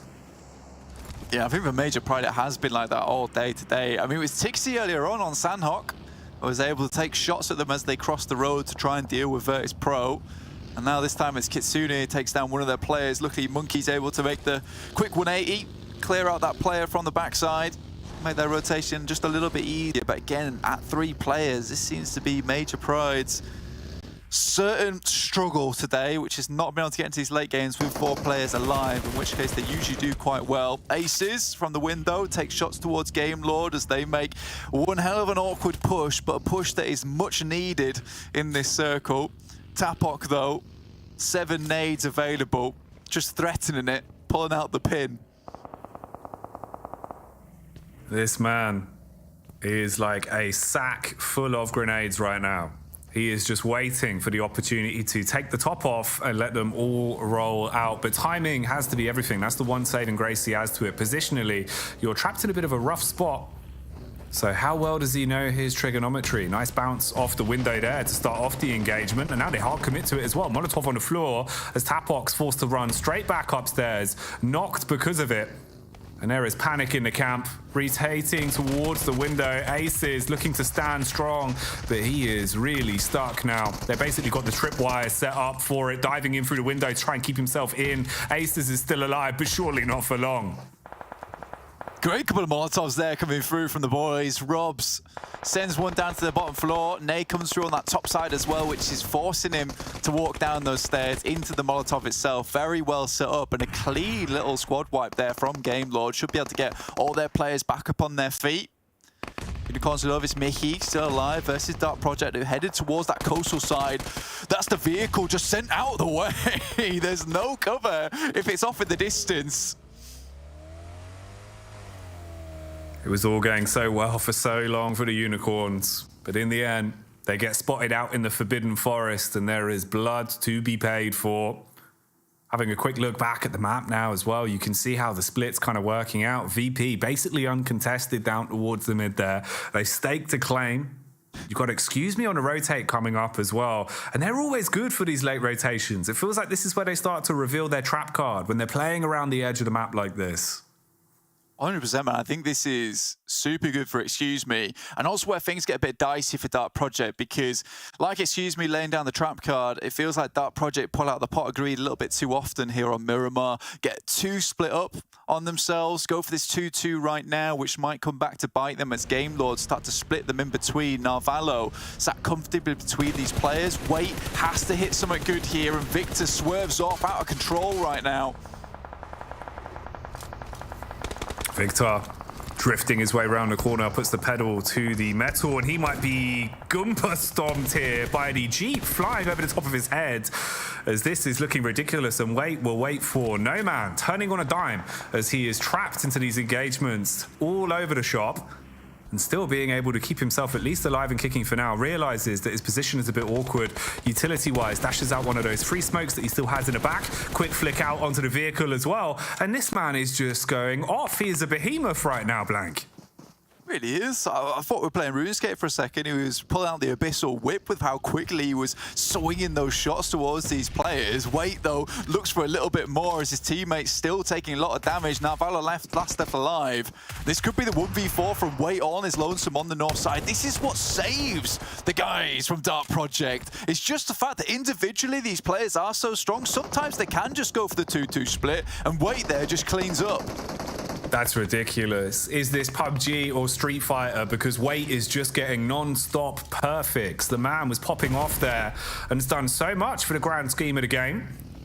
Finally finishing off the stragglers as well. As Monkey's forced to get away, try and cut with his remaining teammates as it's gotten a bit awkward for them. They're low on HP and utility across the board. Excuse Me finally stake a claim back into the game as well, as we see one player drop there for VP. Unfortunate. We liked what VP was doing. They're the kings of taking the central compound. Somehow they just sniff it out. They know exactly where this circle's going. Major Pride take a shot over towards the Gorazin, which helps out Sly Europe just a little bit. I've gone from here. I believed in them. You've gone for Excuse Me. I like that too. Two teams that we want to see perform here. Excuse Me has been so close towards these chicken dinners every single time, but not quite able to pick one up just yet. And I think that they are definitely due one here. Sly Europe take that opportunity where KONINA Power are being harassed by Dagestan up on this high ground. They will be slowly pushed off this one soon. And this is why Sly Europe's had to remain over towards this north side for so long. There's been a power cut for KP, it seems, as they're basically just stuck in the dark. Behind the rock with the smoke, their only cover.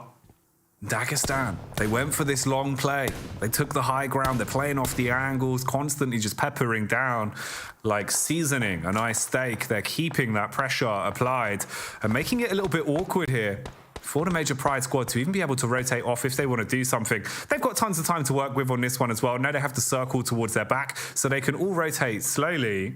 And this is where, curiously, it comes down to who will get the first contact, because Team KASIK have been up on the ridge just on the opposite side the entire time. Flicking back over now as well, we've got the replay from Wait, and this did deserve a little bit of love. This was insane. Yeah, this guy was unbelievable in this engagement. The double DBS as well, on the fly, whilst Takashi's mid-air. Feet didn't even touch the ground before he was sent back up into the air to heaven. Sad day for Akashi. VIRTUS.PRO, though, still going strong. You know, they've only got 3 players left, but that's more than enough. Sly Europe now can start to make their move out, and KONINA Power much more safe in this position. The fact that KASIK's just still fully committing to this mountain play, though, is pretty amusing to me. Dagestan gets further down, but no less angry with the KONINA Power players. They've got the read. That's mean. And that should be pretty damn filthy. Setting themselves up with a util. It's his last one, so he better make it count. Pin pulled. HE over the top. Ooh, response back. It's Folly. Who else but Folly, Blank? I told you this man's good. He's seen this for a while, and finally he's decided to put a stop to it. They've been having too much fun on the top of that mountainside and wanted to take down their fellow brothers in Dagestan who were sharing that cliff face with him. Folly was having none of it between this infighting. KONINA Power, though, Sly Europe still both really on this edge at the moment. Very, very afraid to keep moving further in, worried about these angles up on high, and you should be as well, because they can completely ruin a game. Dagestan moves up a bit closer, right on the edge side, but it is KASIK team who spots this one. Not fully flushed out in the back there. The problem is for Dagestan, sure, you avoid KASIK.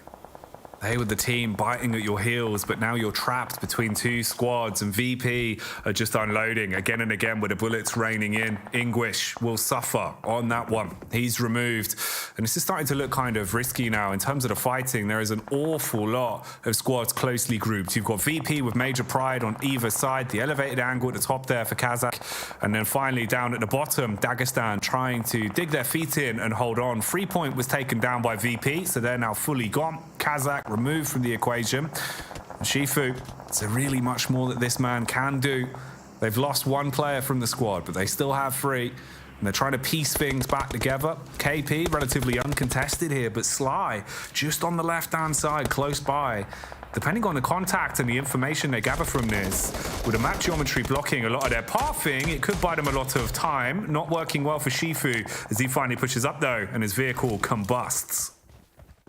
Slyeurop's been really taking their time with this one, trying to get through, but look at this. Wherever they go now, it's going to be a struggle to get down. Monkey, though, quick flick to the side, will pick up Dagestan off in the distance. Let's just keep now, and I'm pretty sure the blue will envelop them, most likely take them down. Nice bit of high ground currently for Slyeurope, but unable to deal with the guys from KONINA Power so far. I've been giving them some real difficulties. VP, taking fights where possible. Yeah. That's the VP circle as well. Yeah, man, they've got this in the palm of their hands. Exchange of nades here, though. Who's going to get palmed off with these? Seems like Major Pride, as a fact, will feel the shock and awe from that one. Ooh, there's the awkward trade as well. Monkey drop down, trying to at least play with what he's got, get a bit of a heal off, knowing that he basically is the last legs that his squad stands on for this one. Needs to get the res off if possible. Drops the close smoke, hard commits. Huge damage, though, over towards KONINA Power. We've always known Monkey as just this guy who is godly with the nades. Slyeurope hears a lot of this fighting, will pick themselves up the loot crate in the meantime, might be able to capitalize off the back that, you know, right now, KONINA Power is really hurting. And it might be time to pour some salt on the wound, as Slyeurope has suffered to them for the majority of this game. A bit of payback would be nice, but they've actually been able to rejuvenate themselves quite well here, repair any mistakes that might have happened. VIRTUS.PRO cowering in their building. Volley, though, not cowering at all. This guy's courageous. And for Sly, this has all really started to go wrong on a landslide. The zone not working well for them as they go down, backs off the damage, so it's completely isolated the squad effectively to just fight for themselves and made it so much harder. Reflex probably will be thinking back about how they've ended up in this position. Utility-wise, though, this will be his last nade really to work with. Has that one ready, lets it rip across, tries to peek in to do some damage off the back of it, and at least stands tall in a fight versus KP. I mean, Slyeurope, it's such a shame they've lost so many players. Tenchik tries to get down, but he's out in the open. Fash, Agorzin, both so low here. Reflect has to hit the deck. Tenchik at least takes down Fash. And Agorzin's basically working with no HP, able to get the heal off. And it's a pretty defensible position as well. He has to hit a nice nade over towards him, but it is Limbo Boom from Dagestan to creep up behind this entire time. Finish off that final player. Slyeurope, like you said, though, there's really nowhere to go. It feels like they've been hung out to dry. The only benefit they have is at least there's 2 of them, so a bit more manpower on the server. Same cannot be said for Limbo Boom, who's been doing the ultimate Limbo, crawling on his belly the whole time, but now fully removed as Dagestan are eliminated there in 5th place, with VP being able to find that last shot and take them out of the matchup. And they've got a read on Sly. They know they're stuck behind a rock. It's just a matter of time before they're going to have to start to push up. Excuse me, still getting stuck into the action as well. And they can play together on this Furia, trying to provide cover for Black, who is up close and personal in the front line. Instead, they close the gap a little bit, play with closer grouping. Madness on the spray, trying to stop them from gathering any ground. Does find that one with a cheeky peek underneath the bottom of the vehicle and stops back. Smokes towards that backside to allow his team to move up. Will get naded out. You wonder if VIRTUS.PRO is going to start looking this way. Again, they have the bead on Sly Europe. It's not likely they're not going to look at this one. Vehicle is available. Looks like they're just going to try and send it down. If they don't get exploded in the process, find some hard cover to play around with and jump back out again. But all these teams take it down to very minimal members. But is this the Folly effect? Do they find the win today just with how unfazed he's been? It's water off a duck's back right now for VP. Reset, reset, reset. And now it looks like they might be getting one of their first chicken dinners ever. They're in a prime position for it. You just can't afford to make any mistakes, really. The rest of the team scrapping it out amongst themselves. DP stuck behind the tree, and they just want to cut him in half. Nade comes down onto wait. He can't wait any longer. Follow up as well, going to be blown in, and that's the way they finally finish off that one. It's a Dark Project out in fourth, leaving just, excuse me, VP and Sly as the only squads that are left. And remember, we said Sly, they looked uncomfortable. They were down to 2. 5 minutes ago, something like that. It's been rough for them. Now you're just stuck behind the rock. Anytime you try and go for the peak onto this, you're being spammed by not only Furia, but also from the other side as well. And all it'll take is a few bullets peppered into the vehicle to blow them all the way out of this one and leave it down between VP and Excuse Me in a head-to-head triple threat match. 3v3 here, see what they can get done. I'm surprised that VP didn't shoot out that vehicle earlier, and I think Fury is just as surprised. He sends that one to hell, and the rest of Sly Europe with it. Of Haze, Purple, Folly, looking to finish out this game strong. Will be their second chicken dinner if they're able to pick this up. Second chicken dinner on Miramar as well.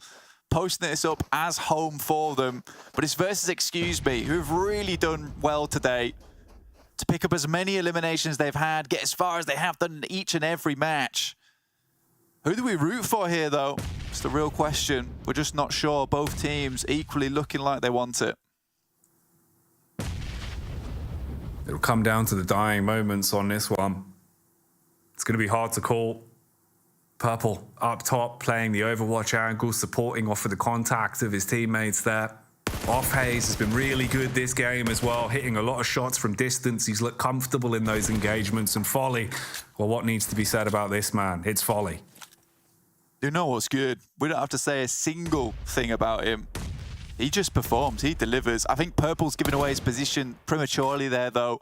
Spotted the headshot angle, but it was so easy for Fury to just pop back behind that ridge side. Good nade onto Off Haze, but sends one back that way. Will take him down. He was the first crosser as well. Getting the first aid off is really important. Purple realizes his position is compromised, has to back off. 3v2. And this is it. What could very well be the final attack from both of these two sides. Spam across from Folly, and the main man's done it. A flamboyance of frags as he picks up both of them and gets the chicken dinner for VIRTUS.PRO. Easy peasy. I mean, you are certainly the agent of chaos. You've called this man all day, and you've just injected some kind of... I don't know what you've done, but he's done well with it. That is what's happened. And VIRTUS.PRO pick up their second chicken din ever. I love it, to be honest with you. VIRTUS.PRO really, really did want that game, and they picked out a very good compound. Yes, the circle went to them, but we can't always complain about these things. I think for Excuse Me as well, what a game from them. They have played really, really well today, and I think that despite not getting too many chicken dinners, or none at all, I don't think that matters. I think they've fought tooth and nail towards a lot of end games, which is super important. Yeah, I think mechanically and individually they've shown that, you know, they can contend with the best, and that's one of the things that you'll take away from this, right? Even if you weren't able to actually get it over the finish line. But VP lock it down in the end of that one. The main man, Folly, living the high life. But we'll head on back over to the analyst desk, where I'm sure Max is going to have a field day getting his teeth stuck into this one. Hello, welcome to the Analyst Desk. And before we start off by dissecting this game, we're going to have to say thank you to Monster for giving us 5 maps in total, and we're still here. And Max, if I remember correctly, that is the first chicken dinner for VIRTUS.PRO in the entirety of the second. Okay. It's still good. That's one more than I thought they would get. Yeah, that's great. But yeah, I mean, they kept talking about it. The Folly effect in full play, I would say is not the Folly effect, it's the Jackie effect. He's true agent of chaos, as they kept saying the entire time. What is going on? I don't know. But I love to see it. VIRTUS.PRO getting some points in, maybe the start of something beautiful here, Janiro, as they get 17 points on the board this game.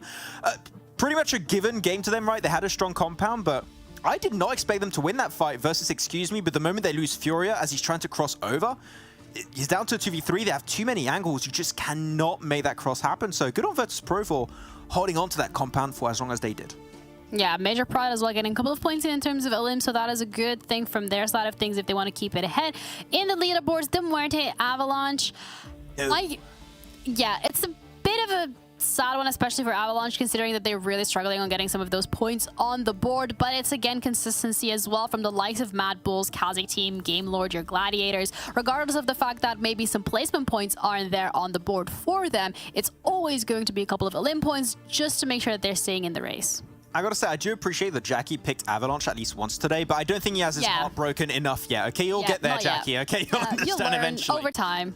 It's a learning curve. But Wade from Dark Project with the most Elims and the highest damage. What a way to finish off the day, but unfortunately not that chicken dinner secured by Dark Project this time around. Wade was like out here saying, wait, hold on a minute, hold on to my monster. No, you did not just do that. Yes, I did do it, I did, yes. But he just clutched it out with the DBS versus the entirety of Gladiator, no, Game Lord actually up north in that position. So you seem a little bit disappointed, but I wanted to do it, and I just did it, okay? So yeah, just do it. Exactly. Don't let your dreams be memes. Absolutely not. Yes. So that's great. But daily winners as well in terms of making their dreams come true by securing some of these chicken dinners. I mean, one of those days where, again, different teams, different wins, except NEXUS. They get two, not just on Erangel, but also on Sanhok. They are historically one of the better teams on Sanhok, so they are living up to those expectations. They are living up to their name when it comes to that map specifically.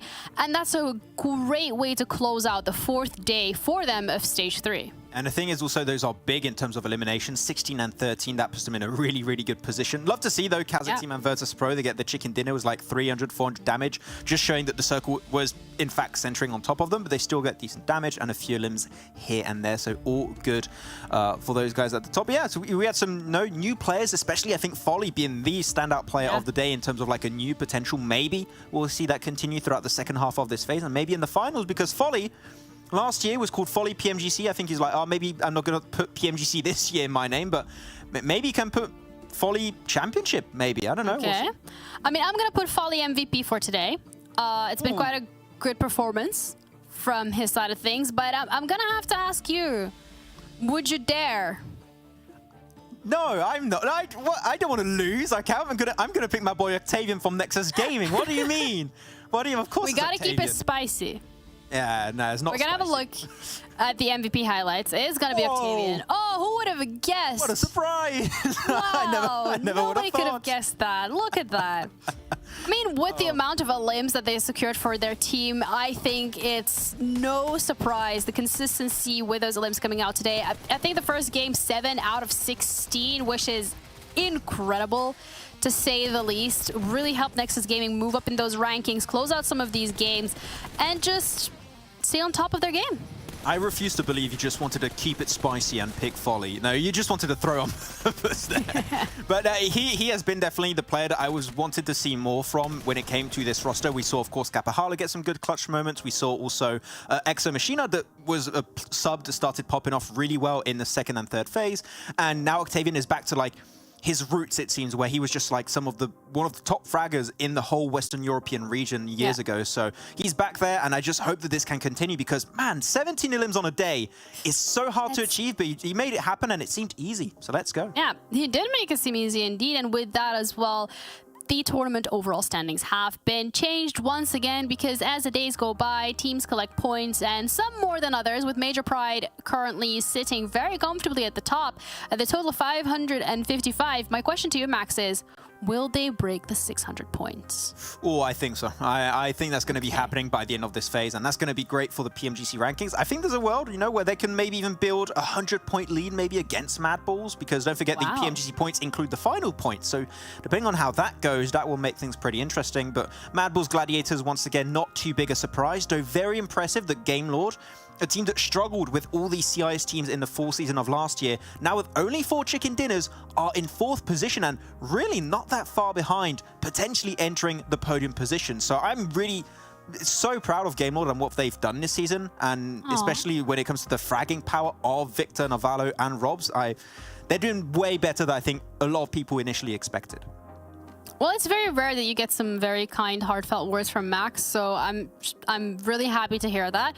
Want to kind of draw our eyes towards the second part of the table, because initially we were saying Unicorns of Love were very close to Shockwave with VIRTUS.PRO with that one chicken dinner, have now jumped 2 places from where they were earlier today.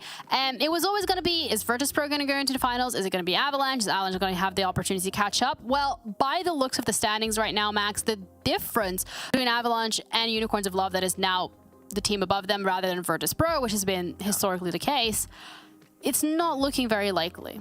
Look, we got the Folly effect today. I need to see the Alicio effect. I don't know what to tell you. This man has been back-to-back MVP 2 years ago.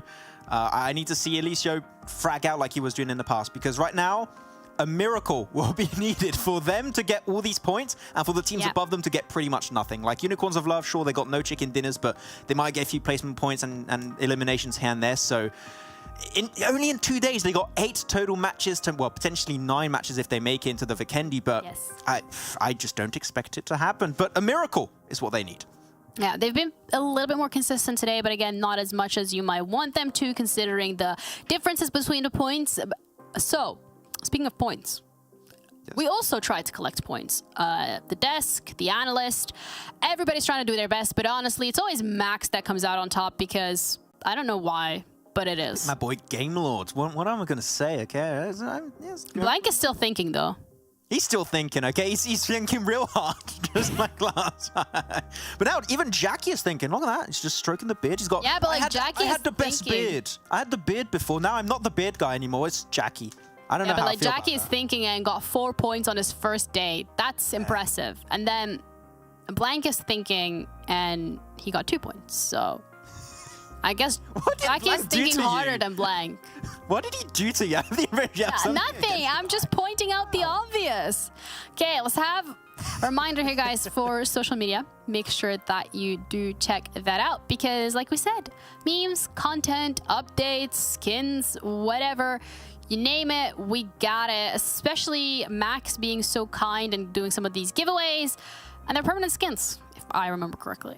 Yes, very cool skins. You can get a nade skin, some cool parachute skins, also a full fashion set if you want. Go over to Instagram at eSports.PUBGM EU and tell us which player you might think will be the MVP if you want. That's cool for the conversation, because cool ratios, and also can just follow the channel. And if you do that, you'll just be automatically entered for the giveaway. Just keep your DMs open and we'll be sending some cool codes over this weekend on Saturday. So that's tomorrow. So tomorrow, yeah. It is Friday today. So also thank you guys for tuning in. Make sure you tune into Turkey as well. Another region absolutely stacked with talent. We're going to be back tomorrow. Same time, same place. Take care of yourselves. And we'll see you then.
fit in your box. Why you try to box me in? I got the key to unlock. I know the locksmiths, optics. Speak of the loss, I'm eating lobster, chopsticks, freaking the boss. You know, I'll never fit in where I go at. Boss talk like I'm Boaz. Why fit in when you know you can stand out still? They remember you more when you hand out deals. Let's go. We won't fit in your box. We don't quit, we won't stop. Ride us all to the top. We won't fit in your, we won't fit in your, we won't fit in your box. No, we don't quit, we won't stop. No, ride us all to the top. Whoa. We won't fit in your box. No. Don't box me in. I do my own thing. Spirit is right within. I got my own way. Riding is loud within. Look at the way that I do my ops again. Oh, better let me loose. You know that I got the juice. Everything I got to do. Words that I speak out my mouth, I gotta move. Oh, we can't fit in your box. You're too cold and you know.